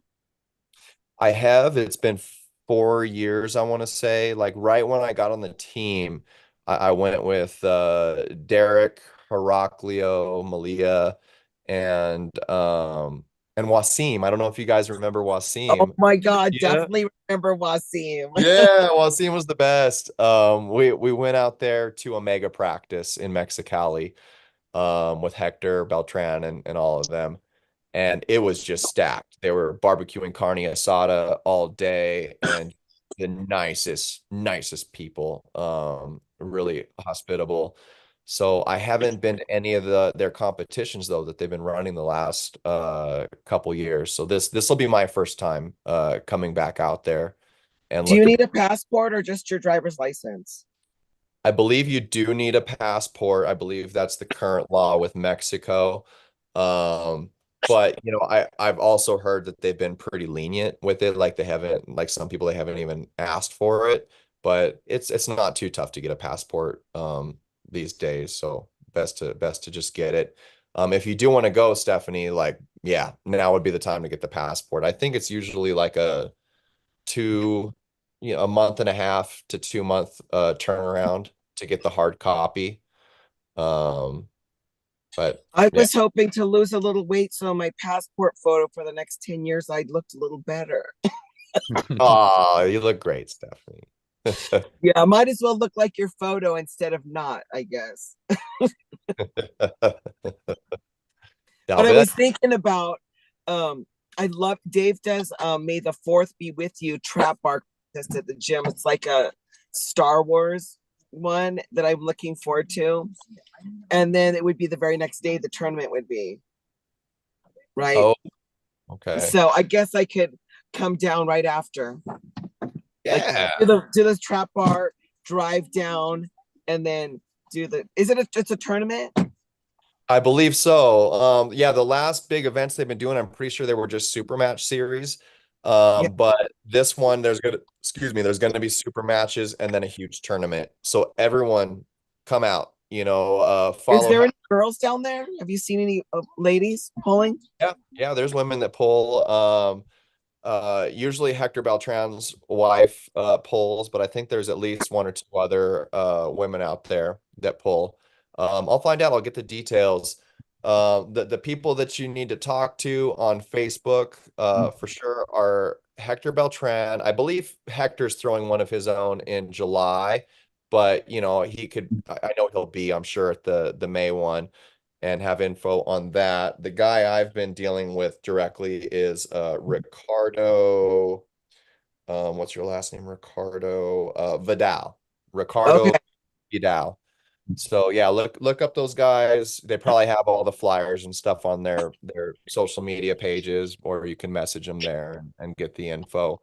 You shouldn't miss it. It's really cool. Everybody out there is very hospitable, and the excitement. If you watch some of their events that they did last year, It's just crazy. And it's not just like one-sided. It's not like all the, the Mexico fans and everything are just cheering for Mexico. They're cheering for all the USA, the Arizona, California people. It's just madness. It's really cool. So awesome. Yeah, they're doing that. We're actually bringing a few guys to go down there because Ricardo and Cristobal Ruiz, they have been trying to link the two, so they're all coming up to North versus South as well, the Mexican national team. Yeah, so they're going to come. Yes. Yeah. And there's some absolute killers down there, So oh yeah, those guys are very talented. A lot of strong hands and wrists down there for sure. They remind me of like another version of Bosgan's team. Like when they show up, they got a guy in each weight class who's a killer, and they go out there and they work. Ready to go. Give me the card. How much did you spend? We've got Christopher Morales I need the receipt. in the chat saying, I think he hit the strongest level a human can beat at 185. Talking about Vrej. I'll pay you back. Yeah, one of these days I want to get over there and train with them, see what they got going on. Where do they train? It's Mendy's gym, and I believe they put it open, but there is a charge to for training days. They're going to stop, according to Alex Delator, they're going to move it pretty soon from Mendy's gym to one of their houses. So. Oh, interesting. Okay. Yeah. It's a serious team, and they're very impressive. Mika says, I agree. Morales on the left, he's insane. Can hang with pro supers. He's got wins on Barboza, Chafee, etc., etc. Christopher says, yeah, he made me rethink arm wrestling for a split second on Saturday. Not gonna lie, I knew I came in strong, but it messes with your head. Yeah, that's. Hey, you know who else used to do what Bresh did? Who was, on a high world level and used to pull all the classes? Cobra Rhodes. He was like widely known even across the globe. Like when he would go overseas, they knew he was going to beat, pretty much everybody. There was a time when that dude was the man. So I'm saying that to say this: it's they're anomalies, but they're not, they're not once in a lifetime. We've had quite a few of them come through the sport, and Resh is another special one for sure. Yeah, I think they're very important. Guys like that, guys like Cobra, guys like Alan Fisher, and of course John Brzenk. Your guys that are in the lower classes that can hang with the super heavyweights. I think it's inspiring for a lot of us, because let's just be honest. There's of course a lot of great top competition in the higher heavyweights to super heavyweights, but a good bulk of the arm wrestling community and athletes are going to be sub 200 pounds, maybe 205 and below. So I think it's inspiring. We have to have those Reges in there. We have to have those Cobra Rhodes in there, showing that it can be done, because I think that population could be drastically slimmed down based on people just looking at the sport and being like, dude, how am I ever going to compete with a Derek Smith? How am I ever going to, compete with these just monster humans? Levon. But yeah, Christian Zepeda and I were talking about this recently when we were discussing the whole potential of being able to be ranked in different weight classes in California, which ultimately we decided against. But Christian and I did agree that one of the main things that got us both into the sport was seeing lighter weight competitors beat the super heavyweights. Oh yeah, that's probably the most exciting part about the sport from a spectator's point of view. when you look at it and you see that the littler guy can hang with the big guy, it's like, oh, okay, maybe I can do this. If you're only seeing the big giants go against each other and that's the only ones who can beat them, then you're like, oh, okay, that's way out of my league. So like your John Brzezinks, your Cobras, they inspire people that might not, have that size or whatever to say, hey, this really is a technical thing that any man can be, good at. So yep, absolutely. Yeah, there's just so much to it. Christopher Morales says, good job. Man or woman. Yep. Sorry. What? Man or woman. No, I said man or woman. Any man or woman can be good at. Okay. Good. Yeah. Good. Christopher says, good job to you, Mika. You had some of the best matches. He really did. Mika's really fun to watch pull. Mika says, yeah, trust me, I get it. I practice with Reg sometimes at Mendy's gym. I feel like a little child with him on left. And thank you, bud. It was fun, he says. So, yeah, I don't know. It was a great event. All in all, I enjoyed it. We were talking a little bit before we went live. The production was on point. I think we're all looking forward to seeing what their final product is going to be. They had all these amazing camera operators with just great cameras, getting really cool action shots of everybody that you don't typically see at an event. So that's going to be fun. Wondering, are they going to post that content? Because I noticed they were recording a lot of stuff. Josh, I think you know more than me on this. Yeah, so they're definitely going to post some content. It's probably it's not plausible to think that they're going to do every single bit of footage that they got, but they will compile things like little cameos and things like advertisements for up and coming tournaments and things like that. It's kind of to slowly weed this into being kind of a visual thing for television or streaming or whatever people are watching.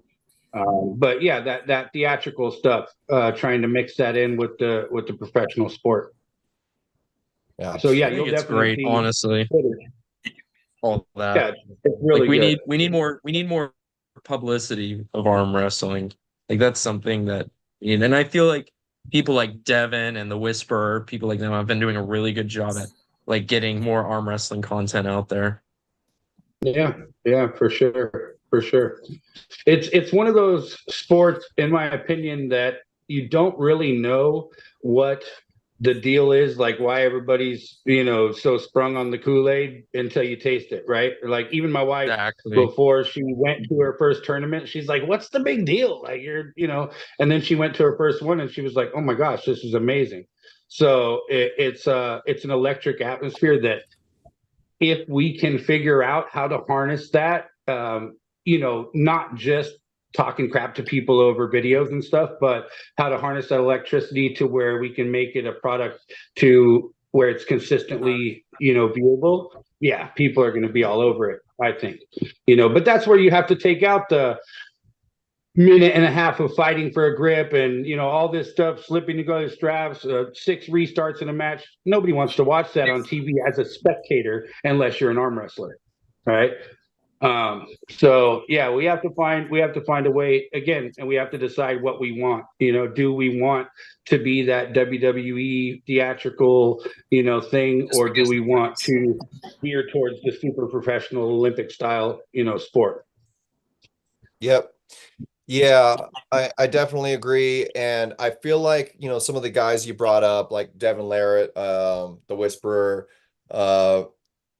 especially the Whisperer, with a lot of those short clip and the style of the way he does those, they've been really valuable to boost the community, I think, for sure. But in terms of, you mentioned, Josh, how to harness that electricity that we experience and just the overall vibe. It exists in practice. It exists in tournaments. To me, what's needed is documentary style footage. That's what we need. I'd like to see some talented filmmakers, independent, small time. We've got them. We've got a lot of talented producer type people in our sport, but a lot of the talent seem to be focused in on, short footage and who can beat who and just these very small glimpses of something. And I think we need something a little bit more investing. I think that's why Game of Arms was so cool. You could actually get a little more invested in who these people are, what that process is like prepping to, go to your super match or your tournament and in between rounds and the adjustments that are being made. I think that's what will kind of get a lot more people on the Kool-Aid from a spectator standpoint and want to know more.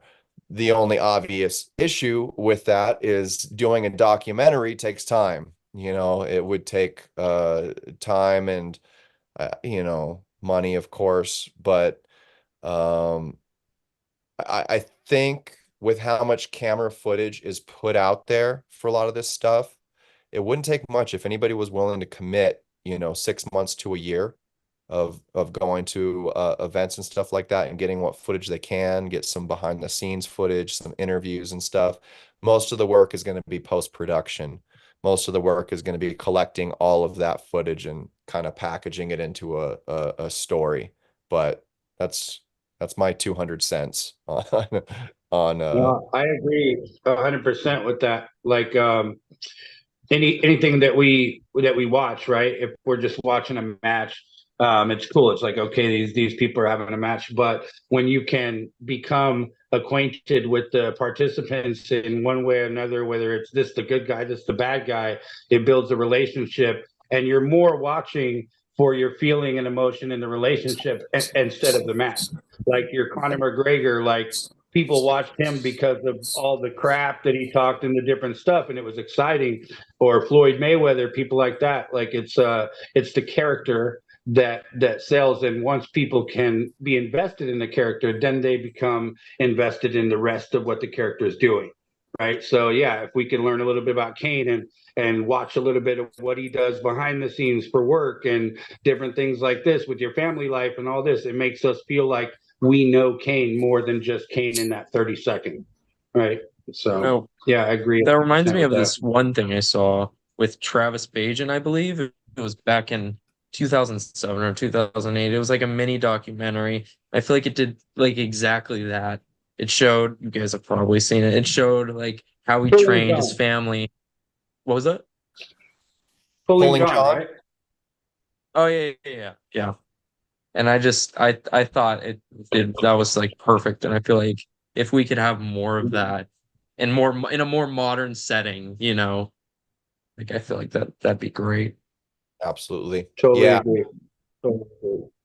Yeah, I believe that in these short clips, they still speak to certain types of people, I guess. But for the majority of the people that see small clips of arm wrestling, I feel like they see things through a different lens. There's kind of a preconceived notion about arm wrestling, what it is, what they're thinking, what they're doing, and it's not what it really is. And I think typically that preconceived notion is it's a couple of brutes that want to see who's tougher, and the person that puts the other hand there is like the winner.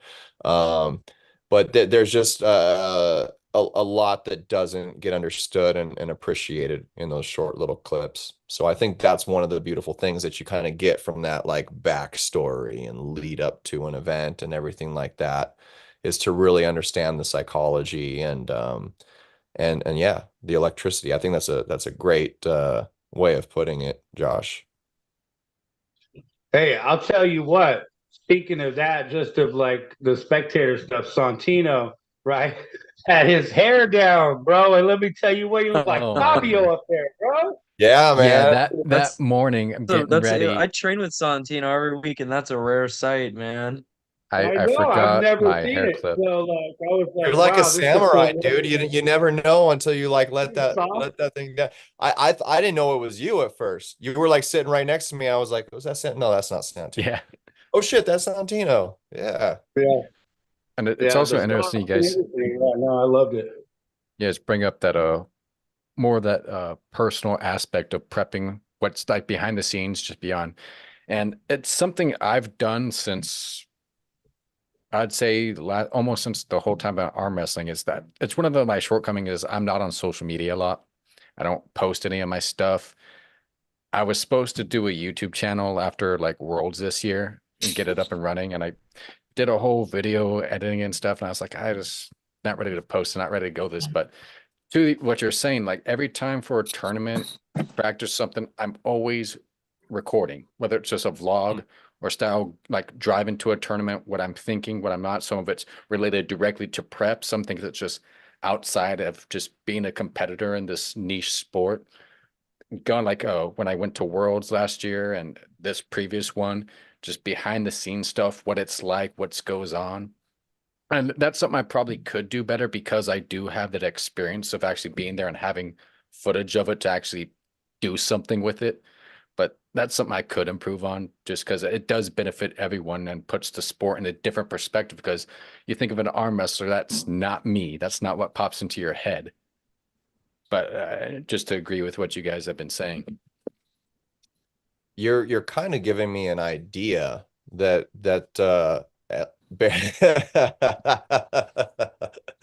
yeah, Josh, me and Josh's gears are both turning, I guarantee it. Yeah, and he's probably thinking the same thing as me. So I think in the California community, at least, maybe we can get more people involved. But yeah, if we can get more people to be doing that kind of video journaling that you're doing and documenting of these things that are happening. So I don't know if you guys have seen like the show Alone on the Discovery Channel or whatever. Those dudes are self-filming like all of that stuff and you know, talking. It's very personal because they're just talking to a camera by themselves, you know, and it actually makes for some like pretty interesting very personalized footage. So I could definitely picture if we put it out there for enough people to start doing this and sending it somewhere, and also establish who the post-production crew is going to be to maybe over time work on chopping it up. I know we've got was it Terrell Jackson, Josh, that we had on the show recently? He does a lot of production. He might be interested in that. I do a lot of video editing. I'm probably not the best in the world, but I definitely could help with some of the fundamental post-production. You know, like if we've got to weed through you know, 200 hours of footage or something like that, that's got to get chopped down and expedited. So we might have to have stuff like that run through a few hands. But what if we made a community you know, collect it, like did a community documentary somehow? What do you guys think? Hey, Sounds great. Sounds like a great idea to me. California arm wrestling, right? League Productions. There you go. There you go. CAL. That's it. Yep. Yeah. I think it could be done. And we both voted Santino in as the guy who's gonna do the video. Okay, thank you. Videography. Thank you, Okay. Santino. Just want to thank you now. Well, anybody watching, definitely if you like the idea and you're interested and you got some production skills, let us know. Shoot us a message. You can find Josh at Nowheretorun Arm Wrestling on social media, and you can find me under my name. But yeah, anybody willing to help, I already know without even asking people to document, a good amount of you are already documenting your matches and this and that. I think primarily it would be taking that extra step to, you know, if we decide to do this and actively start doing it and have this footage sent a certain direction to start being chopped up, that we would all just have to have more of a active proactiveness to adding more of that backstory stuff. Like we'd want to hear your thoughts on stuff like, you training leading up to a big match, what recovery day looks like for you, what heavy day looks for you, what's your training science, what's your diet, and what are you struggling with that particular day with any of those things. Those are the things that, I'm pretty sure a lot of people aren't collecting footage for. But yeah, if we all started kind of journaling some of that stuff more, yeah, that's a big seed we can plant. Let's keep that ball rolling, and let's do I this. feel like a lot of people have different phones that they're using, and that some might look grainy next to someone else's, and that maybe you should encourage maybe somebody to get a real camera. Yeah, that is like one of the benefits to say the Alone Show. I think they all are using the same quality. What are those little cameras called again? I forget. GoPro. Yeah, the GoPros.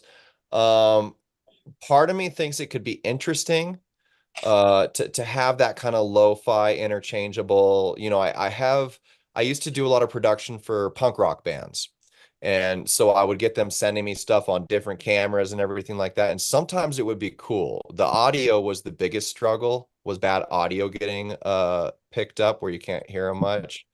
But there was the rare occurrence that the phone was just like so bad that it That's was just what punk rock sounds like, Kane. So, okay, Kane, I'm saying it could be gritty, but and I'm only trying to see the bright side of it because it would be extremely hard to make sure that everyone is running at 4K or whatever. Then the files are going to be huge too. Yeah. What do you think of an idea where you have a one GoPro and you pass it around to each arm wrestler each week? So say you Kane gets a camera this week and he's going to film all of his training and all of his stuff, and then he's going to give it to someone else, and then you just fill up a big hard drive with each week. You pass it around, so next week you're going to be filming your stuff, and you wanted to make it fun and exciting to get people going. Yeah, that's a great idea. Yeah, that's a really good idea, Stephanie. We could get go ahead. No, I was just going to say, to piggyback on what Stephanie's saying, we could get like a GoPro for each team. God, why do you always think the same crap, man? Well, it is a good idea, because then the pressure's on. This week is your time to film, and you better put something together. Well, if that one guy's like, his dog is going to die and he feels lazy, he's like, well, better put my stuff together. Like, you got to step out of that and focus on this. And then you can tell the story about your dog. And then you can invite people into your life so they can see where you're coming from. Like, each little part of the way and part of your journey is in there. You know what I mean? I don't know. It might be fun, but it's so hard to get together so many different people. God, I love it. I love it. Good minds here. Yeah, making more moves on Arm Wrestling Showcase. Let's do this. I think I agree. We need to take that extra step. We need to have matching GoPros to every team that we can that's willing to get involved. It can maybe start with the coach of that team, and that coach revolves it. I think it should go to every team practice.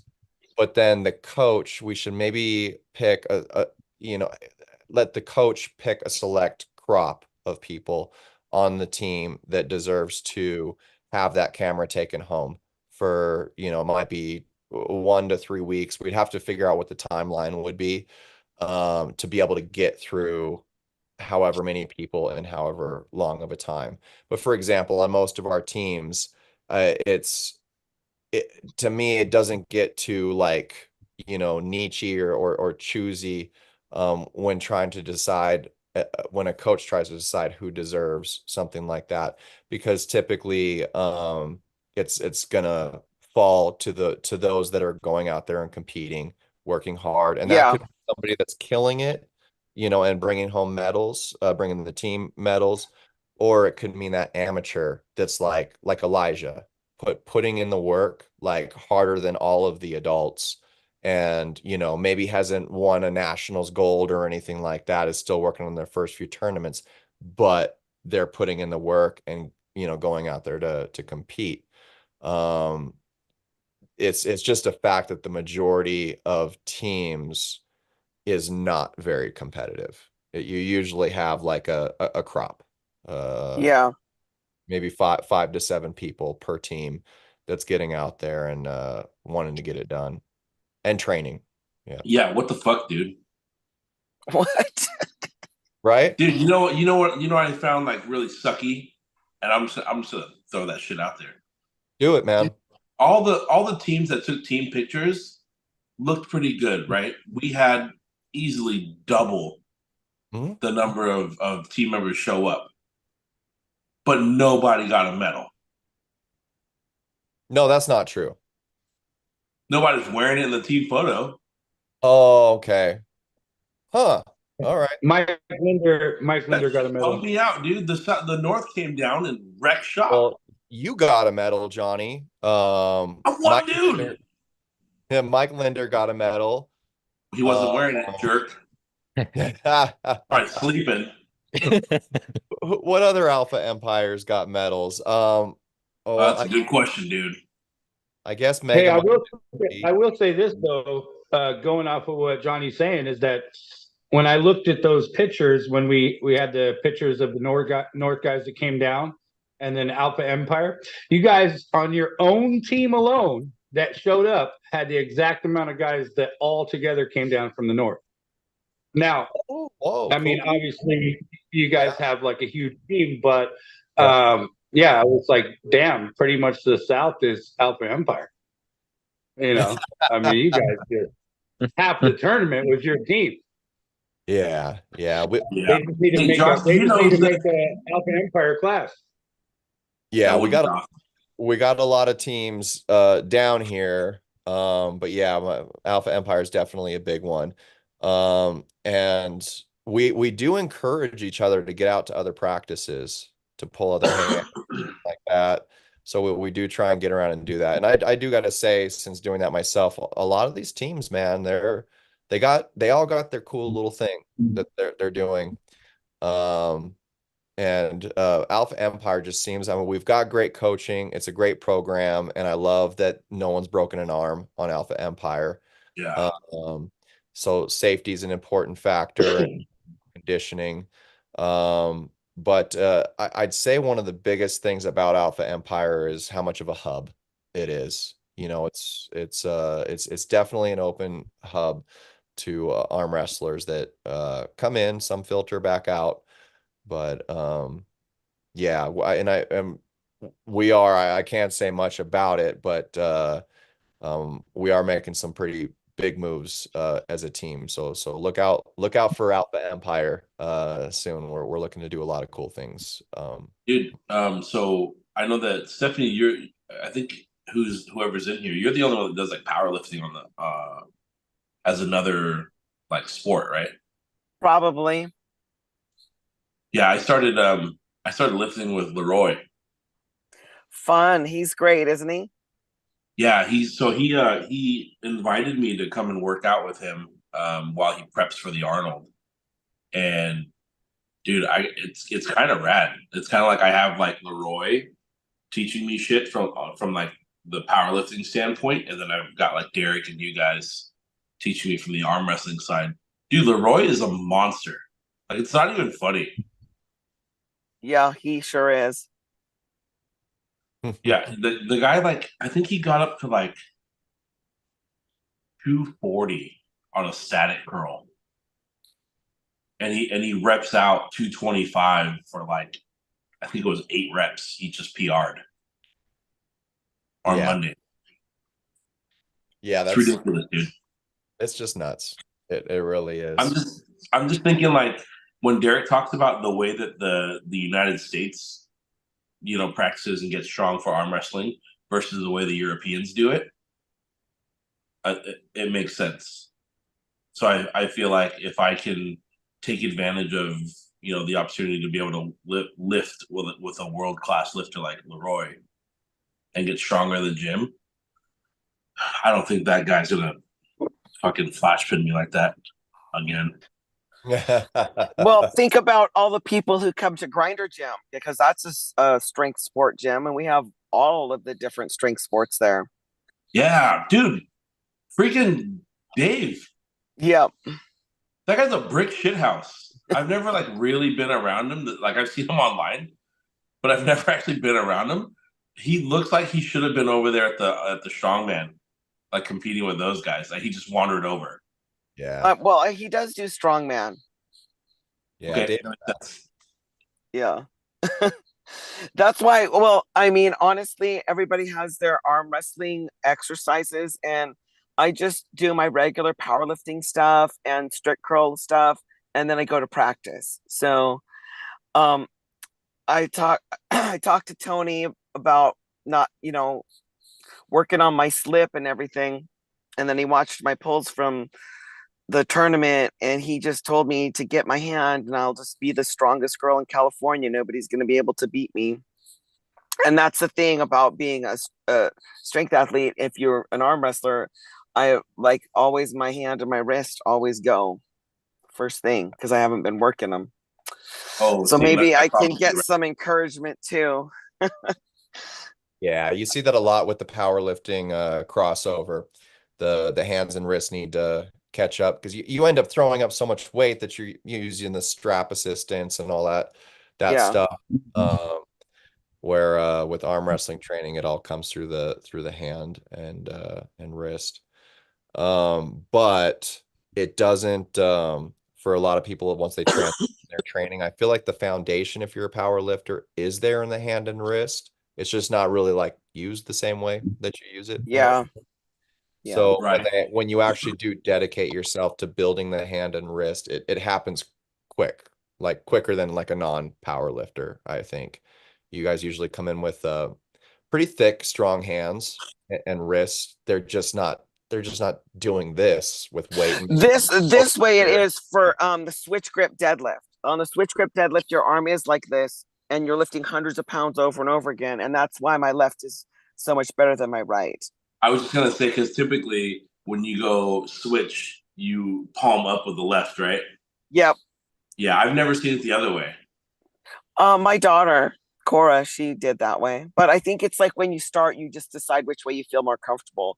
And then when I tried to switch the other way to get my right stronger, it just felt so unnatural and I couldn't lift as heavy. So I just gave up on trying to switch my grip the other way. But I know I need to get in there and really focus on that so that I can do better, is like working on my hand and wrist. But those are like my 2 cents about doing the strength sports and arm wrestling. And it is pretty exciting to train with Leroy. I bet he's really fun in the gym and everybody's looking at him and he's getting a bunch of hype in there. Yeah, he's got a bunch of his own equipment in that gym. He's got his own table there. They've got all the attachments. In fact, I'm actually in a lot of pain today because on Monday I worked out with him, and there's that handle that looks like a hand, that you slip your thumb through. Yeah. Yeah. That thing's kind of fun. I was working on side pressure with that, and I think I like it. I think I like the pain that comes with training side pressure. Like that real hard, that aching in here, that aching out here. Yeah. I like it. I like it because I know that once it heals up, it's gonna be stronger than where it was. And I kind of like when I'm able to just hit someone with side pressure. And just have them be like, just have them try the top roll, have them try to hook it, and none of that shit matters. Well, while you're in there, why don't you learn strict curl and go take some records? I did, and I sucked. How have you tried the different grips? Well, so when you get in there with Leroy, I don't need an injured, but I need to get out of here soon. But it's been really great being on here and everything. Yeah. Thanks for having me. Thanks for popping in. I just totally asked Nolan, what is flashing back there? Are those Oh, these are just some random Christmas LEDs that I found, and I thought they looked kind of cool, so I just set them up, and I guess they look all right. Good, it looks cool as shit. Yeah, you got like the coolest viewing bubble in here. I want to get some Aiden, before you get off here, I know that we're all bragging about you and complimenting you, but one of the biggest things that I saw this weekend was you pinned Charlie Ennis pretty easily, and he's been in the sport for about 3 to 4 years. And so to me, even though he didn't win the class, to me that was like one of your biggest wins of the day, and it was pretty cool to see. So keep up the good work, man. Yeah, I've pulled you a lot, and you he's keep super better. strong, but super strong. I think I got the go on him. Really, he's definitely knows way more than me. He's been in the sport way longer than me, and I have a ton of respect for him. Oh yeah, no, great guy, and everybody is the same way. It's just that whatever you're doing and Santino's teaching you, it worked, right? So great job, and keep up the great work, buddy. Everything I've learned is from Santino. I'll tell you that much right now. Like 99% of everything that I know now. Hey, like Allstate, you're in good hands. Yeah, it's really good to meet you, Aiden, and yeah, congratulations on a great performance, both of you. Thank you. And yeah, we'll be talking more for sure. We'll get you back on the show. Yeah, totally. And keep doing this. One big happy family here in California. All right, man. Oh yeah. See you guys later. Yeah, have a good night, Aiden. So you too, guys. I do want to back up over here to Jacob. Our drawn is in the house. Says, got no skills, but love the idea and would definitely watch. He's referring to the documentary idea that we have. He says, super cool idea. Makes every member who's filming think and train like a pro. Good point. Yeah, everyone could get real serious about it. Mike Linder is now in the chat. Sounds like he woke up from his nap. He says, winners take power naps. Noted. Hey, I'm so sorry, but I'm going to have to trail on with Aiden and hop out. Thank you guys so much for having me, though. It was truly an honor. It was great meeting you all, and that'll probably be it for me tonight. Thank you guys so much. Yeah, good to see you. Have a good night, Nolan. You too. Bye, everybody. See you, man. Will Klingman's in the house. Says, never give up. We've got Tommy Heron in the house, Orion Armwrestling. Go check out Tommy's channel if you're watching. Orion Armwrestling. He's got some great footage and production work.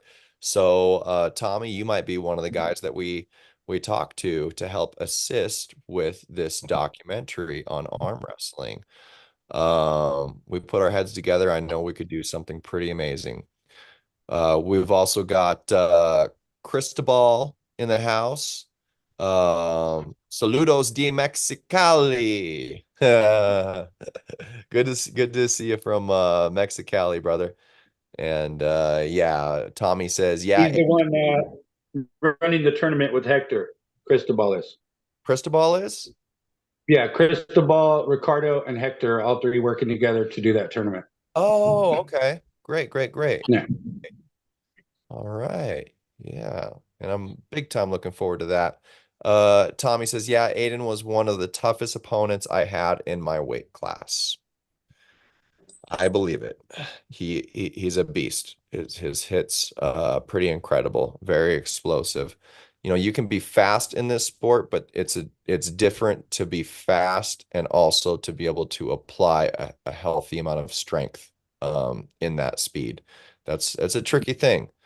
And he definitely has that, you know, when that guy hit, it was just, there was a lot of power behind it for sure. It's funny because Luke Kent's nickname is Lightning Luke, right? And he says that he hates when people say that he hits fast. He goes, I hit hard. There's a difference.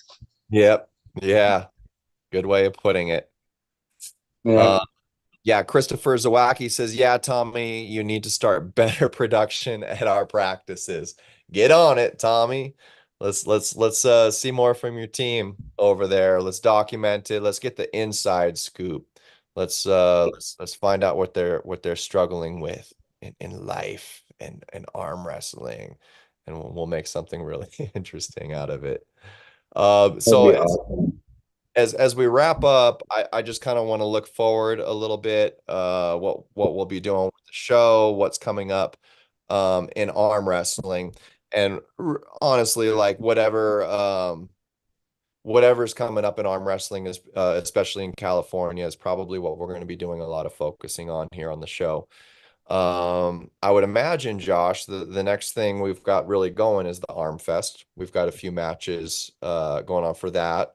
We might blow it up to a nice big mega practice, get as many people as we can from the north and the south. So perhaps next week we'll be doing something on that. And you did mention, Santino, that we've got the, what is it, the Walnut Festival? Almond Festival. Almond Festival. One of the nuts. Yeah. One of the nuts is doing a festival, and that's at the end of February, right? Yeah, end of February.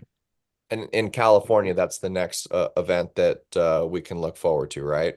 Yeah. Okay. Wait, How many hours? Yeah, how many hours is that from San Diego? That's in Ripon, so it's basically to Modesto, however far that would be. Like 10 hours. Yeah, it's about 7.5, 8 hours. Yeah. What's the date on that? Oh, from San February, Diego. yeah, February 24th. Ooh, I'm kind of down, Kane. Oh yeah, yeah, I'm down too, man. Let's bring up the posse. I can fit like 4 folks in my car. 3 if one of those Derek. I think it's more like 2. No, but yeah. Sorry, Derek, no room. We could try and get everyone up, but we'll definitely be working on blowing that one up as best as we can. So, community, you guys, anybody in the chat, help us do that. Let's start looking forward to that. Let's get Arm Fest going. Let's get the Almond Festival promoted. We'll do that, and then we've got, what is it, Vegas coming up after that? Vegas, March 16th, I believe. And what promotion is that? That's Sean Hancock, PAL. PAL, okay. Yeah, I've really been wanting to do a PAL event. What do you guys think of the PAL events? I love it. I've done the Vegas one the last 2 years. It's just a great event. A lot of big names show up. So yeah. Do you know where that's being held in Vegas? Yeah, it's at the Binion's Gambling Hall. It's in downtown Vegas. Okay. Oh shit, Binions. Mm-hmm. Oh my god. You got not bunions, Johnny. Not bunions. I'm all right with those too, dude. I'm about to be 40. Can't be picky anymore. Damn, you don't look at 16, bro. I don't even know how you pull that off. Because Asians don't raise them. How long has the PAL been around? Is that the one that Anthony Leterio used to run? I don't know how long. Igor, right? Yeah. Huh? Mazarenko. PAL is Mazarenko. That's like all the Zloty tours and all that you would see back in the day. Okay. Biggest world tournaments. Yeah, that's PAL. So all the vendettas like Devin versus Pushkar, John versus Denis Saplenkov, all those matches you've seen of them wearing red and yellow jerseys, that's all PAL. The top 8, that was PAL. Nice. Okay. Yeah, this one in particular, it's looking like they got masters, grandmasters for men and women, all the way up to like the ultra grandmaster. And it looks like it's saying they're youth classes. If there's enough, they'll build those as they on there. That's what it's looking like on the flyer. Awesome. Yeah, very cool. Yeah. The PAL one, that was the last one they did was like Canada versus North America kind of type thing, right? Yeah, that one they were building up the Canada North America. The problem was when it was taking place. That's when a lot of the Canadian nationals were and provincial tournaments were taking place. So a lot of Canada weren't able to show for that one. But yeah, this one they're the North American Open. So it's looking like to be built up almost in some ways like Zloty, but for like the West in a way, to where they come here from international Canada, Mexico. So it looks like this tournament he's been building up for make it a bigger thing. Heck yeah. Heck yeah. Yeah. Hey, And Josh, sorry, I'm trying to find out who that one dude was that I pulled against at the tournament. I think his name is James Geiger. That was the dude I was referring to. He said it was his very first tournament. He's probably like 2 months into it.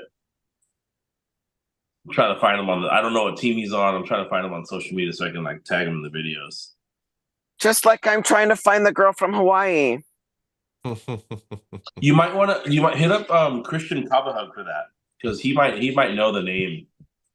Because if I think that's his daughter, right, King? I think that okay, let me look real quick. Tell me how to really? spell his name. No, the Hawaii girl is a Yeah. different girl she's talking about. Yeah. No, not the Hawaiian girl. Christian's daughter was pulling, Oh no, the other girl, I got her Instagram. The other girl. Yeah. Yeah, but like if Christian's daughter maybe pulled her, she might know her. Or Oh, okay. I'll ask them then. Yeah. Yeah. That makes sense. Yeah, and Yeah, I'm not. I linked up with Jeff and who's the other dude? Well, I already know Alex Dean, but I linked up with Jeff afterward, and I want to try to find that James Geiger guy. But I don't know. Is that the guy who won it that you're talking about, or is this somebody else? No, that guy was ARPA. Okay. We've got Javier Martinez in the house. He said he's asking, could it be Jeff Casella? No, Jeff Casella was the one with the goatee that I had a strap match with. Yeah, he's from Visalia. Jeff Casella is part of Jeff Ray's team. Okay. And it's just this. What do you say? Javier also says, huge shout out to my boy Johnny Lightning Dang. That boy was on fire Sunday.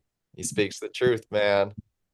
Yeah, I think I just woke up and I decided I'm just gonna try to be really fast, because my main worry was Alex. He's the one with the dreads on our team. Oh, right. Yeah. I was super, super worried about him, because we were working out with Leroy on a couple Mondays ago, and we had some table time, and neither one of us was fresh, but he felt so strong, and I was like, dude, I don't know how I'm gonna get past this guy. So if I have to face him on the table, I mean, I guess I'm fine with losing to a team member, but I at least want to try. And I thought the only chance I have is if I don't let the ref finish the word go and just hit on the good, I might be able to get him. And I was like super focused. I was listening for him to say go. And I ended up getting him. So after I beat him, I was like, in my head, Alex was the strongest one of all of them. And so I thought, well, if I can get him, I'll get all these other guys. Yeah, and that makes sense. Yeah, he's very strong, and Alex is my dude. I like him. And he's been tuning in on the show. So if you're watching, Alex, it was good to see you. A great performance out there, way to lay it out there. And yeah, that is probably one of the things, if you're gonna struggle with anything at a tournament, is being first and hitting first. Because I've been not first before, and I've had to like catch, and I don't like that. I'd rather be first for sure. Yeah, one thing we learn with arm wrestling is we just kind of progress a little bit. We kind of learn what being first means. I think when you first start, being first kind of means like the first person to, put your hand to the to the pad like that. But we learned that in the majority of cases, being first means getting what you want first. Right. Yeah, getting into your position. That might be right here. It might be right there. Just Yep. Well, and this might sound really, really silly, but the other thing I had to learn was like not starting with my hand back. Because from my point of view, it looks straight, but it's really actually kind of back a little bit, Always carve. I've struggled Take with as that. much as you can. Yeah, that's what my team would tell me. Right? Start carved and let the ref worry about straightening you out. Yeah. So you don't do that all the time. Hey, I pulled Kane one time. Okay, check this out. I didn't even. He knew that the ref was thinking about saying go. He just read his mind and started going before the ref even said anything. My hand was on the pad and I was starting to initiate. I was like, "Whoa, the match is over." Okay, yeah. Yep. Yeah, that was kind of a bummer for me. Like, I mean, in one sense, I hit because like I know how strong you are, but there was a big part of me that like regretted that happening because I could tell you didn't get to engage yet in that match, and I would have liked to have some kind of grinder with you. That Me too. I would have loved to at least be in the match. I mean, I thought we were coup de la. You know, I don't know what happened. You threw me out there quickly. You abandoned me quick. You told me right at the table, Josh, I'm about to go real hard on you. And I was like, yeah. Oh man. That's I was a time. couple months in when I had my first super match with Kane, and I was so young and I hadn't seen him enough, and I was so stupid, and I thought, yeah, I outweigh him by like almost a literal 100 pounds. I could probably do some damage, and I was like, okay. And I gripped up with him, and I was tired before they even said go because of all the back pressure. Like my arm was just gassed, and they said go. And then I think it was like the second match. I think Derek told Kane to slow down or something like that, or there was a question of like, should Kane slow down? And I was like, no, don't slow down. Like speed that shit up. I want to feel it. And it was like it was so stupid to say, but I said it and I got it. So Kane, have you brought your guitar to practice since that time? Because it is so memorable to me. I was telling the kids, I was like, yeah, I went to this one practice with Camille, and all the young new guys are lining up to pull Camille, and they lined up to pull me, and Kane was just sitting there with his guitar, and it was like the music he was playing was telling a story of the things that we were doing with the guys. It was like do do do do, like you could just feel the energy behind it, and it was so fun. And I see you on the podcast with your guitars in the background. I'm like, man, can we have that again? Can you have that fun energy of you're tapping your foot and just playing it, and it was like matching the table?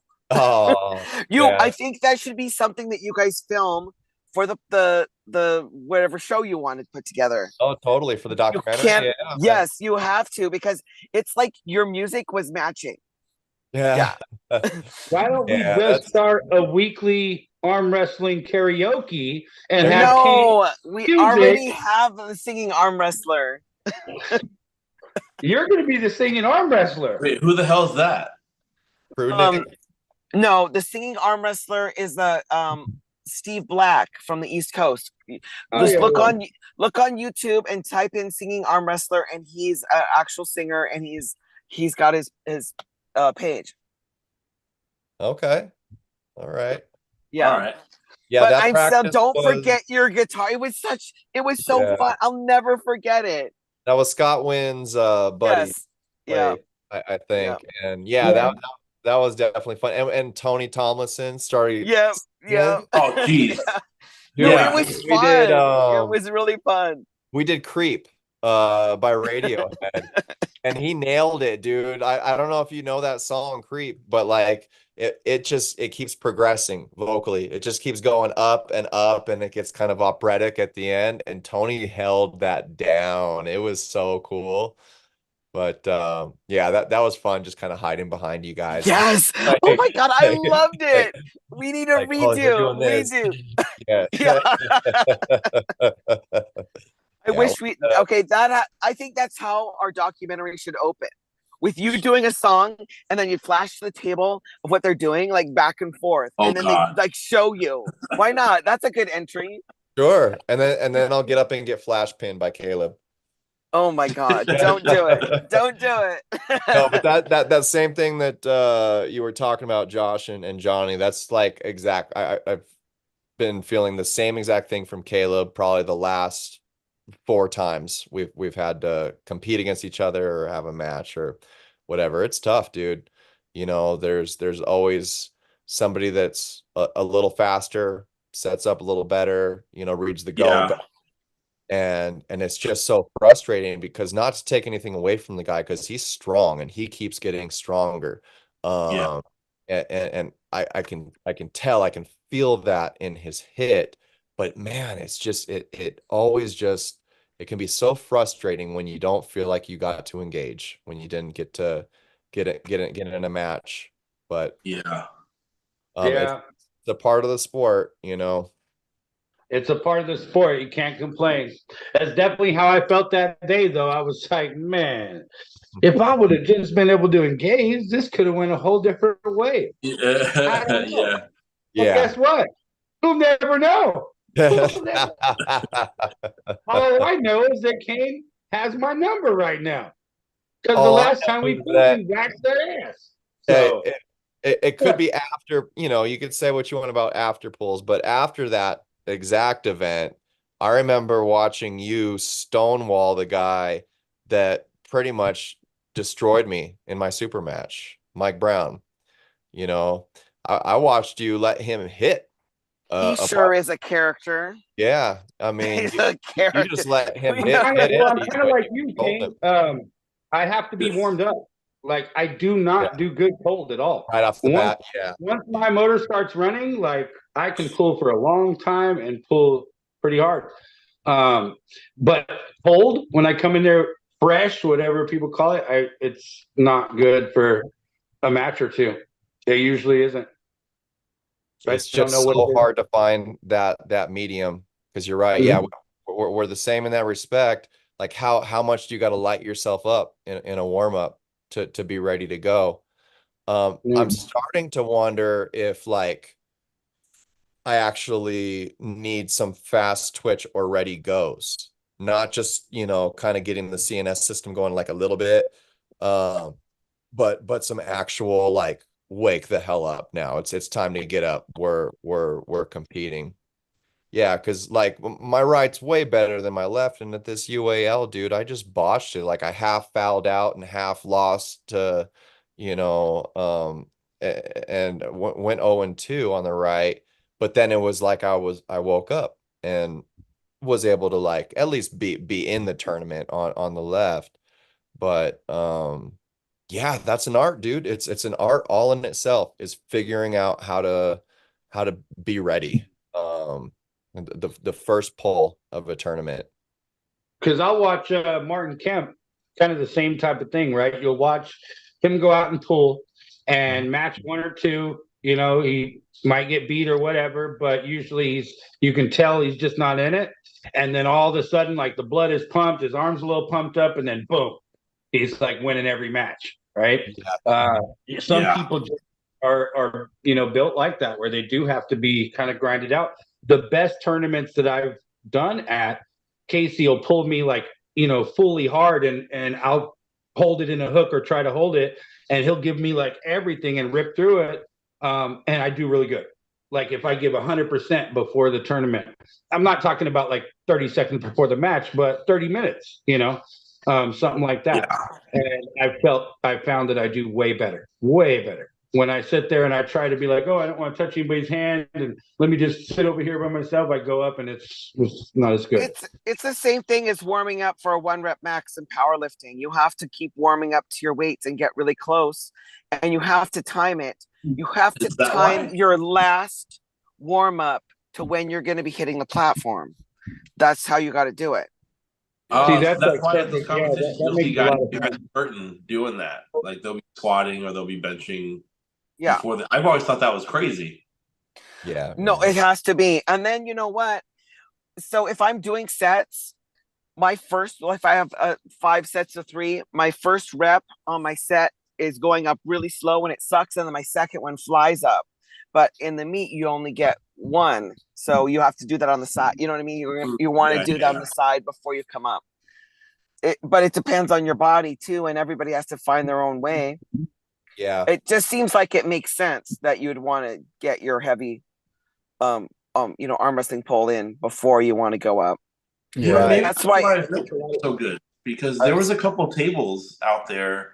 Like, I know that Adam had his table between the White Rabbit and the PR booths, and then there was another random table. I don't know if you guys knew this, but there was a company called, like, Bio Res Bio or something like that. They were giving out samples of beet powder pre-workout, and they randomly had an arm wrestling table, and no one there was an arm wrestler. They just thought it was a good idea and it'd be fun, not knowing, like, there's an actual competition going on at this Fit Expo.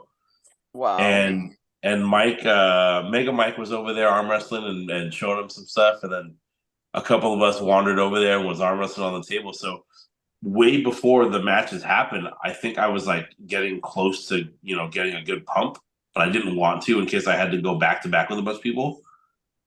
I'm wondering maybe that's why I felt so good. It's Probably, yeah.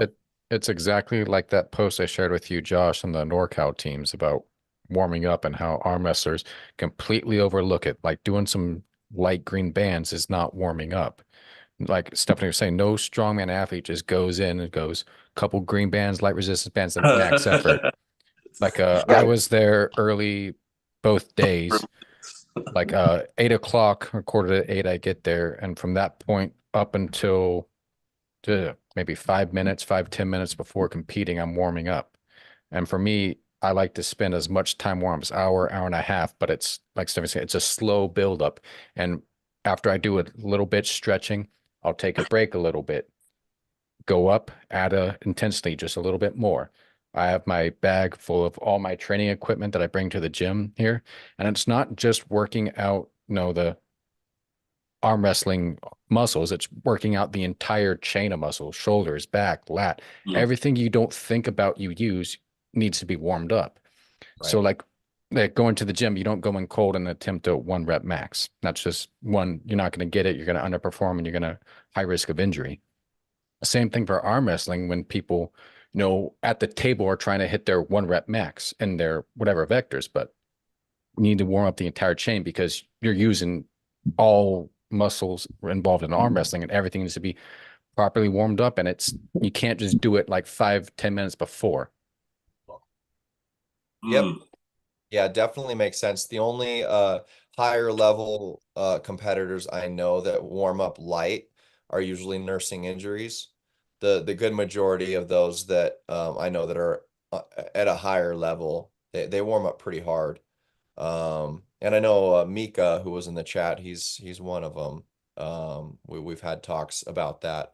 I do have this this theory. It's probably I don't know if there's anything to it, but I feel like some of us are more responders to heavy weight, to any kind of counter pressure, and some of us are really skilled at dictating the kind of pressure that they can apply. I'm not 100% on that, but I feel like I feel that from different people. For example, have any of you guys lifted, say 60 pounds in a certain movement, right? And you were warming up and it felt hard. And then, you lifted 95 pounds and it felt like the same thing, but you just threw it right up. To me, that's kind of like, I feel like most of us are somewhat built this way, but we're built to respond to the pressure that is being given.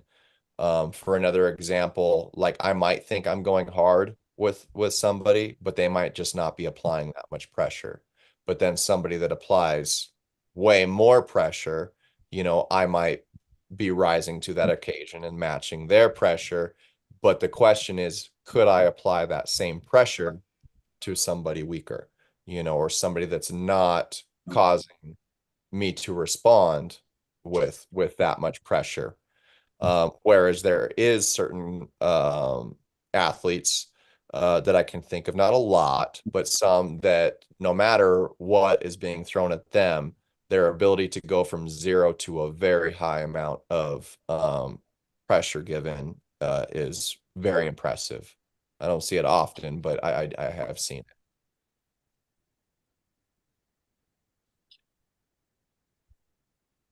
it. Definitely, like you're saying, I think the body just naturally looks the most efficient way to conserve energy and get the thing done. So like pulling someone lighter, you're not going to hit your top end because your body that's not what it needs to do. Unless, like you're saying, you're trained and dedicated so you can get that high end max effort when it might not be necessary. But yeah, that is very common through a lot of things. Okay. Well, we've got Benny Ringer is in the house. Benny says, yo, Kane, when's your match? my match with Don Mormon, right, is February 4th at Armfest, Bruheim, Anaheim. The match with Jose Tavares in Mexico is I believe that's May 5th. And what else? Mike Linder said, how did Mila Linder do for women? He's he's making a joke because yeah, somebody like called out Mila Linder during the brackets at the event. So we thought he had some kind of like sister or something like that that we never knew about. He was undefeated. Yeah. And Benny says, "Don't worry, Josh. I'll get him for you." Thank you, Benny. I love you. Benny's coming to take me down. Don't worry, I got Don on the way in a fucking excuse me in a week and a half. my bad about the cuss. Yeah. Yeah, I don't know about that. Don's looking strong, man. I'm a little worried. He's got me a little nervous. Hey, he just reeled in his personal best crappie today. So, oh boy, that's a bad omen. He's on a high streak, bro. You better watch out. Reeling him in. Don told me, he goes, I'm gonna start catching 50 or 60 fish a day, and he goes, me setting that hook, and I said, oh yeah, your riser's gonna be ridiculous. He did that little snap. Boop. Well, whatever happens, I know it's going to be a fun one. I like him. He likes to pull outside of the strap if he can, and he likes a good grinder. So how do you feel about it after already having a match with Don left-handed and kind of knowing a little bit about him, watching him pull Mike Brown? Like, how do you feel about the match right-handed? Honest opinion. It's tough to say because I've only after pulled with him right-handed after North versus South, and you know we had both pulled a bunch, so it's hard to say. I think his right hand feels a little bit better than his left, and it might be a war up top, but yeah, I don't know. I feel like it could go very, very similarly. I know that usually what's weird is like my hook on the right when initiated properly is better than my hook on my left, but I'm more consistent and have better form with my hook on my left. And I think that's why I was able to put the stop on him in a defensive position, in somewhat of a hook, left-handed. But yeah, I don't really know what to expect, but I know what my plans are. And I'm not going to talk about those here, but I do think we could have a match, you know. I've been watching him since we had our match though, in tournament performance, and it seems like he's getting a lot better. So I'm definitely not underestimating him. I'm not going to sit here and say I'm going to go in and, you know, kick his ass or anything like that. Do you consider yourself to be an underdog in this match? Yes. Or would you? Yes. Yeah, 100%. I think not that we're doing a rankings match or anything for weight, but I think he's at his weight, he's filling out to it really well. And it's more his natural weight, I believe, to be in that 175 to 185 range. I'm definitely a lighter guy, so I'm an underdog there. On paper and just years in the sport, I'm the underdog. But you know, I think it's going to be a good match. So if this goes in your favor and you win this match, where would this win be on your list of important wins throughout your career? Would it be an important win? Is it a big win for you? Is it, you know, just another day arm wrestling? Oh, it would be a very meaningful win to me. Because on paper, regardless of where either of us are in rankings, I feel like we're both on a journey. You know, we're both climbing, and since we've got to in California ranking, since we got to pick one ranking, I have to be dedicated to the 165s right now. So in rankings, it doesn't really matter. It would mostly matter to me personally because I consider Don to be a legend. So if I could get the win on him, it's going to be extremely important to me. It would probably be the most meaningful match that I've had so far. But yeah, above anything, like, it's just an honor to pull him. Win or lose, I'm looking forward to it. But yeah, like it would definitely be a proud moment if if I could get the win on Don Mormon, for sure. Cool. Yeah. Cool. Yeah, So those are always my favorite matches when, I mean, obviously rankings are cool, all that stuff, but when it's just about pride and it's just about why we all love this sport, those are the best ones. You know what I mean? Like the match could happen in the desert with no spectators and it would still be as important to both of you. right, right. Yep, definitely. Javier Martinez is asking Johnny, could it be James Geiger? James Geiger. Yeah, that's him. That's it? Okay. Yeah, it's spelled Geiger. Yeah, I tried finding him, but I couldn't find him on Instagram or on Facebook. Okay.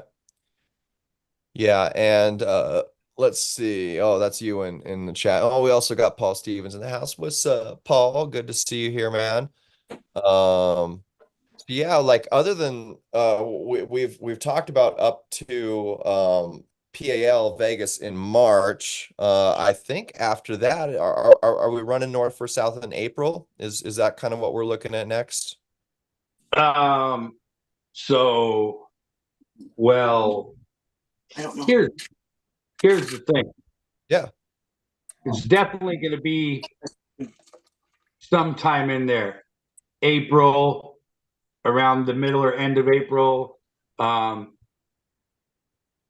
Yeah, or it's going to be a couple weeks either way. Me and Derek are working on the details right now. Derek and Bridget actually stepped in and are helping big time with this year. So yeah, so we got some changes that we're making and some things that should make it really, really exciting for the competitors and whatnot. But we're just working on a date right now that kind of works for everybody that's putting their heads together to make this thing successful. And once we get that ironed out within the next few days, because Derek and I have been talking, once we get it worked out, yeah, I'll let everybody know ASAP. But it's going to be around the same time.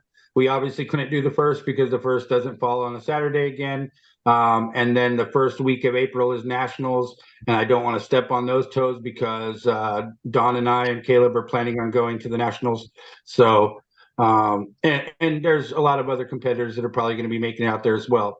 So our important thing is to support the guys in Cali that we know have things invested and not step on those toes. So we'll wiggle it so it's not messing with anybody's tournaments or any events. And yeah, then we'll let everybody know a date. But it's going to be around the same time. Perfect. Amazing. Yeah, and that's kind of why I want to like project forward and start, working out what events are coming up, California and beyond, so that we can have somewhat of that synchronicity going on. Josh, what do you think about earlier in the show? We were talking about potential. Of course, we'd have to talk to Christian and Caleb about this as well. But what do you think about north versus south? Getting a few, what would we call it, featherweight matches going to initiate a featherweight class, ranking class in California. Like say, why don't we just jump on the bandwagon and have a featherweight round robin in North versus South? Okay. Yeah. Get as many featherweights as we can to sign up for it, and we'll just have them, go through a several round however work it out. Well, but listen, by the to, time that comes around, I'm going to identify as a featherweight. Yeah. and listen, the way the world works right now, I can't even argue with you. So do what you want. Yeah, no, don't you dare. Don't you dare, because I'll scream. I know, and I'm not going to say public. nothing. You want. So Johnny Dang is officially our first entry for the 154s. Correct. No, 125. Oh, 0 to 125. Okay, that's even better. Wow, He's that's Latino gaming slash. also. That's insane. Right. I love it. Your foot's going to arm wrestle. If we did something like that, instead of just having a match or two, if we did something, let's just say we have 10 guys and we have like a 10-man round robin or Royal Rumble, whatever you would call it, right? To have them kind of all go through a quick little bracket for themselves. That's kind of the best way to say, look how many featherweights we have, and they're all right here on the stage at one time. Right. It's a good way. I'm not saying I shouldn't say it's the best way, but I think that we can mull this over and come up with a good thing.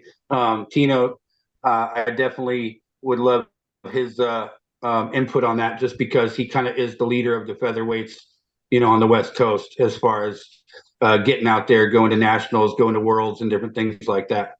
And it seems like he also has like the whole youth crowd hidden that he didn't, want to let anybody know about. Now he has like 12 kids. So this is all going through Tino. Thank you, Tino.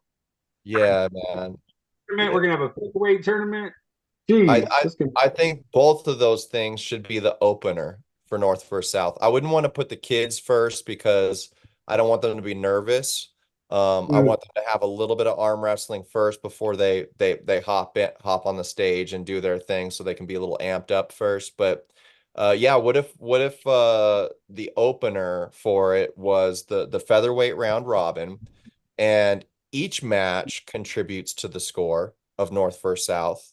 We won't look at it as who the ultimate winner is, but count each match as 1 point for the North or 1 point for the South, and we also establish through that round robin who truly lands in the first, second, third, fourth, however many there are on the round robin, so that a good starting ranking could be established for that featherweight class. If we had 10, just hypothetically, that's first to 10th place right there. You know what I mean? And they can start from that day forward. Perfect. And then right after them, maybe just super matches with the youth.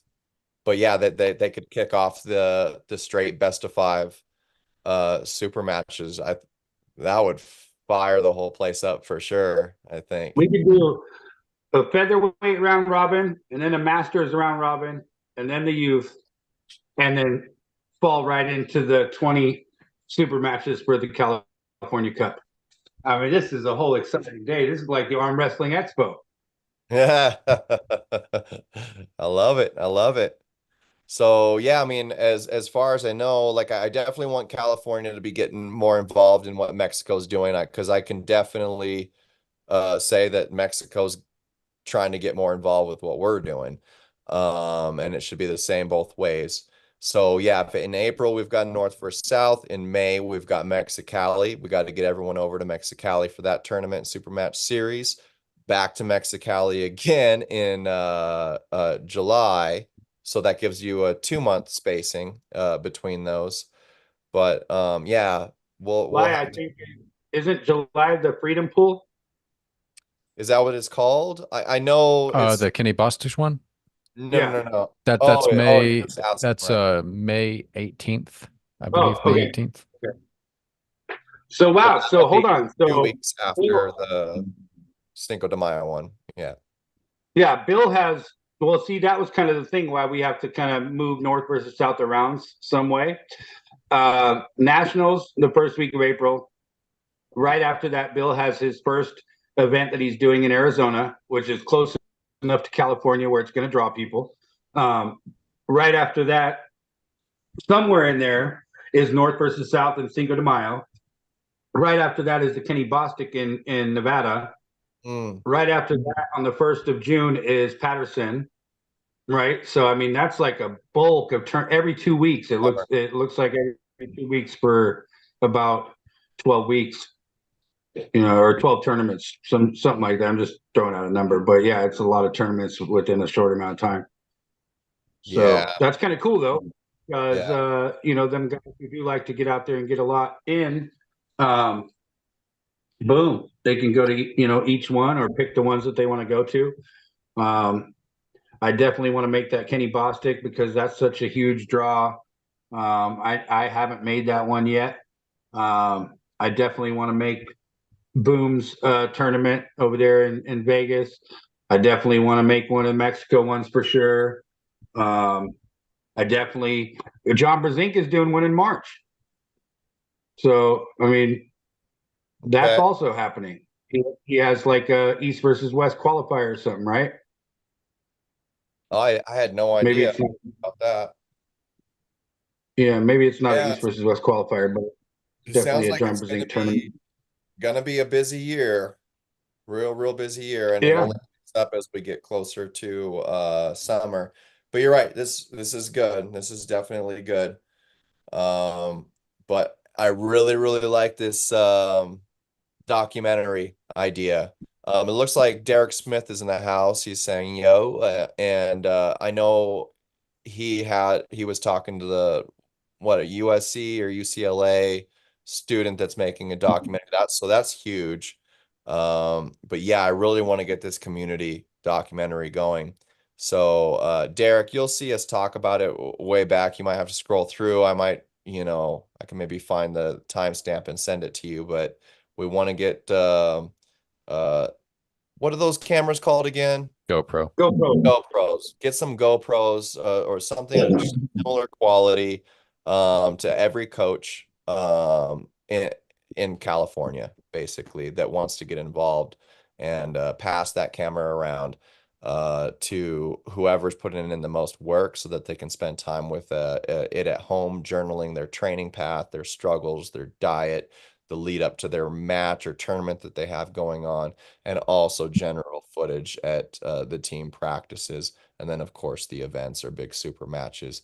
And towards the end of the year, at some point, we're going to take a collective that we've been working on to handle the post-production and mixing and put together a full chopped up documentary that features California arm wrestlers. And it could be really cool. So we'll be talking to you about that. Every coach out here. Let's do this. That's got me really excited. I'm looking forward to doing. I super stoked. I mean, for Santi to take this on last minute is like that's a blessing.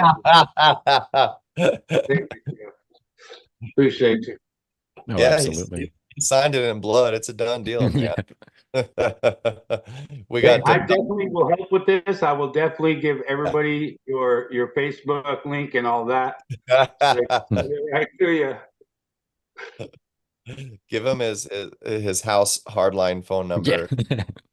Well, you kind of have I mean, I don't know about the other side of the camera, but you definitely have like this side of the camera, like a lot of experience being in productions and stuff. Santino, is that correct? Yeah, as being an actor, yeah, I'm familiar with. So I mean, just that you've been around like that type of stuff, it helps, I think. It definitely you have does. An eye for it. Yeah, it definitely gives you a perspective of when you're filming something to have some type of purpose or goal with that, like just in that little vlog, what you're trying to do. Also, things that people want to think about is like the different angles of what you shoot, reshooting something. Like a lot of times when I'm doing like just some vlog stuff or just traveling, having some type of quirk or joke as the premise for this little segment I'm filming. Just things like creative things like that, well, one, helps from acting, but also you start to develop the more you do it. You get a little bit more creative. You feel more comfortable in that regards. Yes, yes, Derek.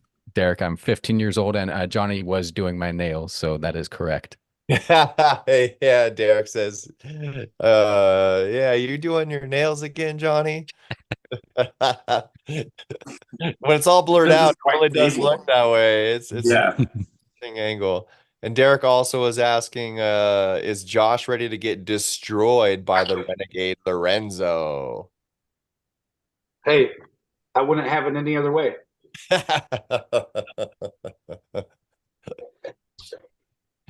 Derek I'll says, have you guys know that Lorenzo, like when I first got into the sport, yeah, he came right up to me. We started chilling, talking about different stuff. And yeah, then every tournament after that, like he makes his way over to where I'm at, greets me, we talk, we joke. The dude smiles infectious, right? And he has such a great attitude. No, it's just an honor. Like I don't it's a win just to have a match with him. So yeah, Derek, I'm definitely ready to surprise your ass. Is that what all that meant? Yeah, no, I love Lorenzo, man. I really do. He's a great guy. So it's kind of like the thing with you and Don. Like, I hold Lorenzo to a high regard. It doesn't matter to me. I'm going to give it my all. I definitely take him serious enough to where I wouldn't touch my right arm the other day at the tournament. As far as like not wanting to injure anything or mess anything up, I want to come in 100%. I want to give him the best that I can because I respect him that much. So, yeah. Awesome. And who am I? Like, who am I? For a guy like that's been in the sport that long to take a match with me and not say, "Hey, little man, like, go stay over there in your own zone." I mean, that's cool. So, yeah, that's why I love this sport so much. Everybody's willing to bang with everybody. If they were all only as humble as you, Mr. Josh. We've got Don Mormon just popped in the chat a little late saying sorry he missed most of the show. Don, if you back up 10-15 minutes, we did a mess of talking about you. Yeah, we were talking all kinds of trash about Don. No, it was nothing but love. He says, Don says Lorenzo has a great smile too. He does have a good smile. Yep. Yeah, we all love us some Lorenzo. Let's see. Mike Linder says, I watched that show. Oh, okay, yes. Because Derek's saying that Lorenzo's dream nickname, by the way, he was named Lorenzo after the show Renegade with the actor Lorenzo Lamas. Oh, was he really? That's Yeah. tight. I used to watch that show all the time. Yeah. He says, I'm just giving you shit, Josh. You are great, and I'm hyped you're pulling Lorenzo. I second that. And he says, I forgot to tell Lorenzo he had a match. You know what's funny is Hodzi put out the flyer. He had Alex's or Andrew's name on there where it was supposed to be Lorenzo. He had Andrew on there twice, and I was like, no, it's Lorenzo. And then he just started laughing, and I was like, okay, yeah, don't switch me up at the last minute. Pull up and then pull out the Jabberwocky and be like, here he is. And speaking to what you were talking about earlier with like acting and stuff, Santino, it's got me thinking, man, if we have the coaches passing that camera around to certain people to take it home with them, they do got to be kind of selective. Like who are the people that are gonna like, get on there and have some charisma and honesty and all that stuff. And then who are the ones that are gonna like turn on the camera and just like look at it? Be like, yeah, I don't know. And just do nothing. Definitely. Right. Maybe I shouldn't do any filming then. I might be boring. Oh, you'd be all kinds of fun. I know, I'm just kidding. It'd be so much fun. I'll put it in everybody's face at practice and go around and interview people. Like I used to do on my Facebook Live. There you go. Yeah, heck yeah. Yeah, I you're feel really like good at that. sometimes people forget that we actually have some arm wrestlers at Grinder Gym, just because I don't know if all the other practices in San Diego might have overshadowed it, but Kyle has practice on Fridays at 5. And sometimes a good amount of people show up. But it's not like we have any team shirts or anything like that, you know. Right, right. I just remember bringing up to Dave, like, hey, are we going to do like a strict curl team? He's like, a team doesn't matter. Just show up and win. There you go. There you go. Damn. You know, and was thinking about that earlier, though, that could be one of the beauties to being able to take the camera home with you. Is a lot people will be a lot more comfortable just you know, in their own setting to be able to talk to the camera and you know, film their training or whatever. Because yeah, doing something like that would be very different than, you know, like going on a live stream or something like that, where you might feel more like on the spot with other people and all that. Derek says, I forget who was Linder supposed to pull. Oh, Derek, man. Who's Mike pulling? Dude, Mike's pulling Will, man. Yeah, Will Klingman and Mike Linder are pulling. So yeah, everyone we got is Josh versus Lorenzo. We got Mike versus Will, myself versus Don Mormon, and we've got Travis Provencher versus, or Province, I believe is how you would pronounce it, versus Andrew Sanchez. Yeah. Yeah, good matches, and I believe it's been capped off as a full card by Alan. And it makes sense. Yeah, we shouldn't have more than a handful of matches for each Arm Fest. Everyone is real hungry to pull and practice at those. All the teams are all together and stuff like that, but it does get things kind of hyped up. Derek says, I must have been drunk when I brought all those matches up. Yeah, you were brewing up something, man, and get me into all kinds of trouble too. This is the second time Armwrestling Showcase has just thrown a bunch of matches at Big Allen, but we were good this time. We kept it to 4 at least this time. Last time I think we came at him with like 13 matches or something. Had to edit it down to, I don't know, 8 or something. It was still a lot, but. Hey, the problem is that we all love Derek so much, like none of us could say no. He's like, all right, you guys all want to have matches? All right, cool, let's do it. Boom, we're having matches. All right, let's do it. No, I like that though. I like when the initiative happens and the ball starts rolling. You know, within 2 minutes we had 4 matches set up. Pretty cool. Definitely. Yes. Yes. Yeah, it's gonna be a good one. So we got a lot of good things. We got a lot of good things coming up. And yeah, just the whole year, a lot of great events to come. So yeah, let's wrap it up. It's 10 o'clock. We've been on for 3 hours, and I've got jury duty in the morning. It's fun. Yeah, I'm not looking forward to it at all. I've skipped it my whole life, but they've really got my number this time. So gotta do You're it. gonna drive all the way down the mountain, all the way to the courthouse, wait for an hour and a half, sit in that room for 10 minutes, and they're gonna go, oh, we don't need your group today. Oh, I hope so. I hope yeah, like my time was just completely wasted. Yep. I can't, yeah, I can't get sucked into some trial or something like that. I don't know. I really hope so. All right, I don't guys. know, Kenny, you fit the description, man. If I was a jury, bro, I might pick you. I might be like, I need that guy right there.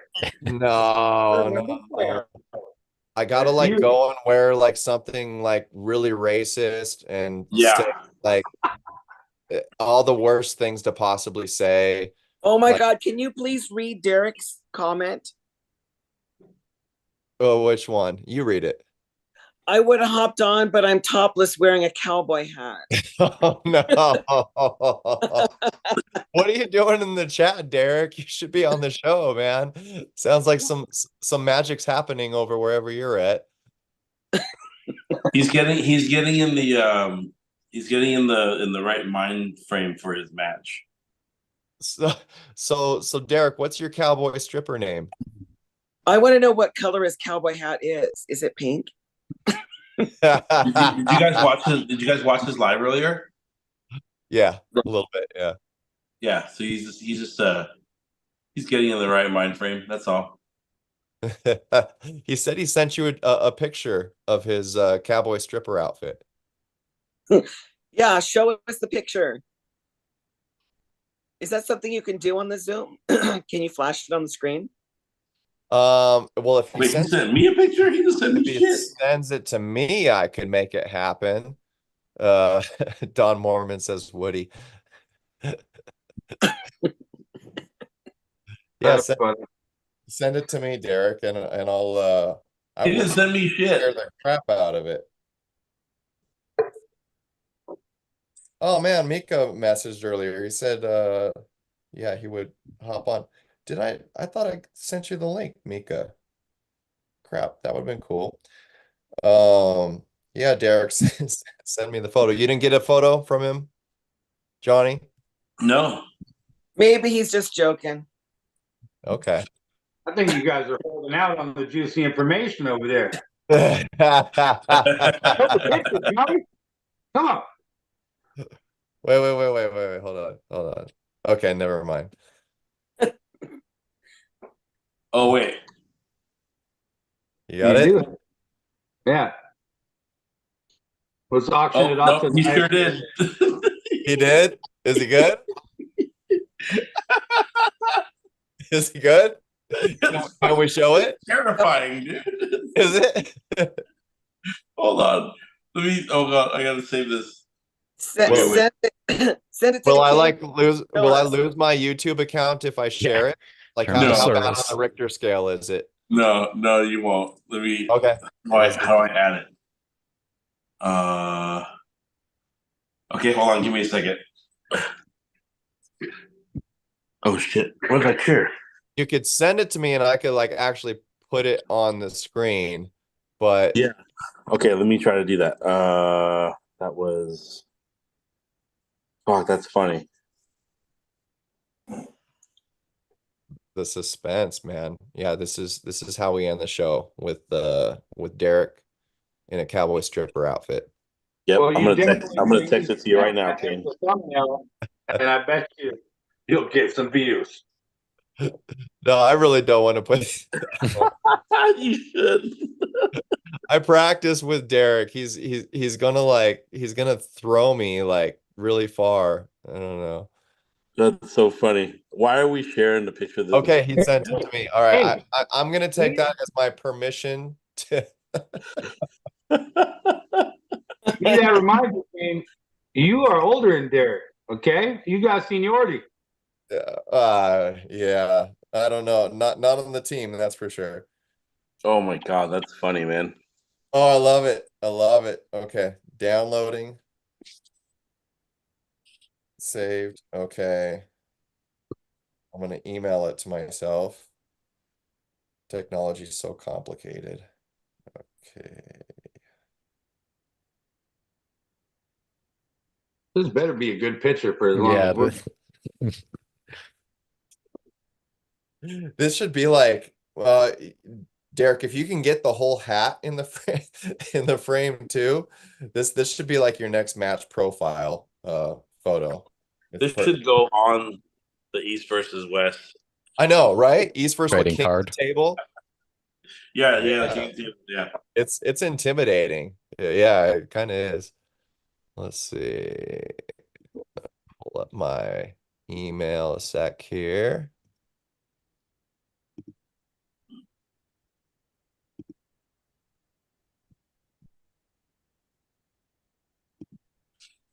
And there's Derek full screen on my email. How do I? Okay, maybe if I do. There we go. There we go. Okay. You guys ready for this or what? Let's go.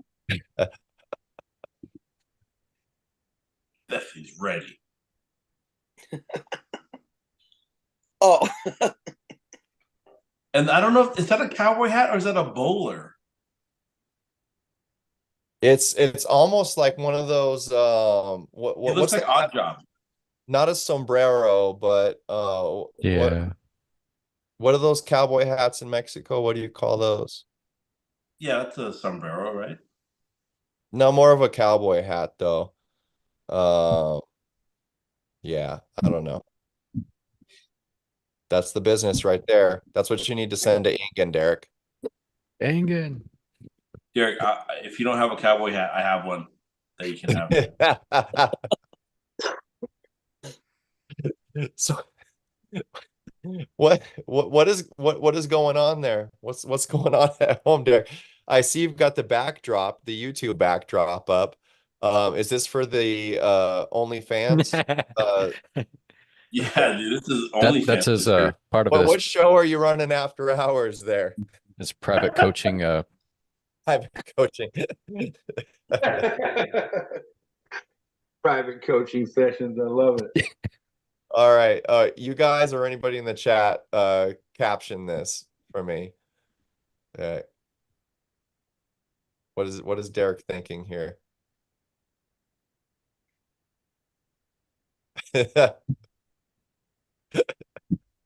Josh, you're like deeply looking into his soul right now, I could tell.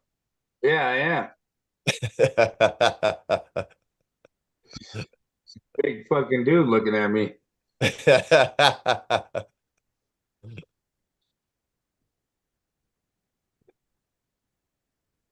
don't know who's coming up with the first caption. Oh, I got nothing. I think he's saying, Tom Nelson, I rang my bell. Why aren't you bringing me my beer? I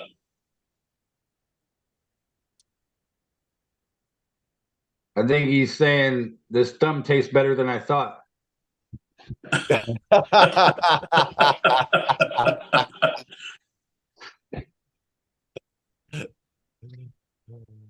There you go. Okay. That's enough. It's enough of that. All right, guys. All right, so yeah, I'm gonna attempt to go get some rest so I can hopefully get dismissed from jury duty tomorrow. But yeah, thank you for the insight on that, Johnny. I really needed like a glimmer of hope for tomorrow. Yeah, that's probably what'll happen. Okay, you've been there before? Yeah, I mean, I dodged it most of my life, and then I finally have gone like probably the last, I don't know, 3 or 4 years that I've gotten a summons, and every time you go in there and you sit there and wait for them to call your group, and then they call your group only to tell you we don't need your group. Right. Then you can get gas money. Yeah, that's true. You can. It would hurt me big time. Like I got people I got to pay salaries for and stuff too. I can't like I can't take off that time. But yeah, I get the whole civic duty thing of it. How it enables us to, be seen by a jury of our peers or whatever. But like, I don't know. Like they should be more selective with who they reach out to. I agree. Be a horrible juror. Like I mean, do you do background checks on people and stuff? Somebody better. They don't. Well, yeah, I understand the whole part of having it be your peers, but just like anything else in the legal system, you would think that you would want it to be somebody that's at least trained in that field, or somebody that's well versed in that, and therefore somebody that's going to look at it from a legal standpoint and not a biased standpoint. And I don't like what that guy said, or I don't like how he sounds, or that happens a lot when it's just regular people in there. Yep. So then you have to think about how many people, are on the losing end of that. And do you want to be that guy? Do you want to be part of putting somebody away or letting somebody out that might not, they shouldn't have been there either way? Yeah. When I'm just going to be saying what everyone else says so that, we can get a unanimous verdict and I can go home and eat steak. You're all, yeah, death penalty. Let's go. Yeah. They're all, sir, this is a minor. He's jaywalking, sir. He did it. He killed him. Oh, that's not what you said. That's funny. All right, guys. Yeah, thanks everybody for coming on, and thank you everybody in the chat. We'll be doing this again next week. Probably cover Armfest and some super matches and some other things. Feel free to reach out to us if you want to get involved. We'd be happy to have you. All right, you guys. Have a good night.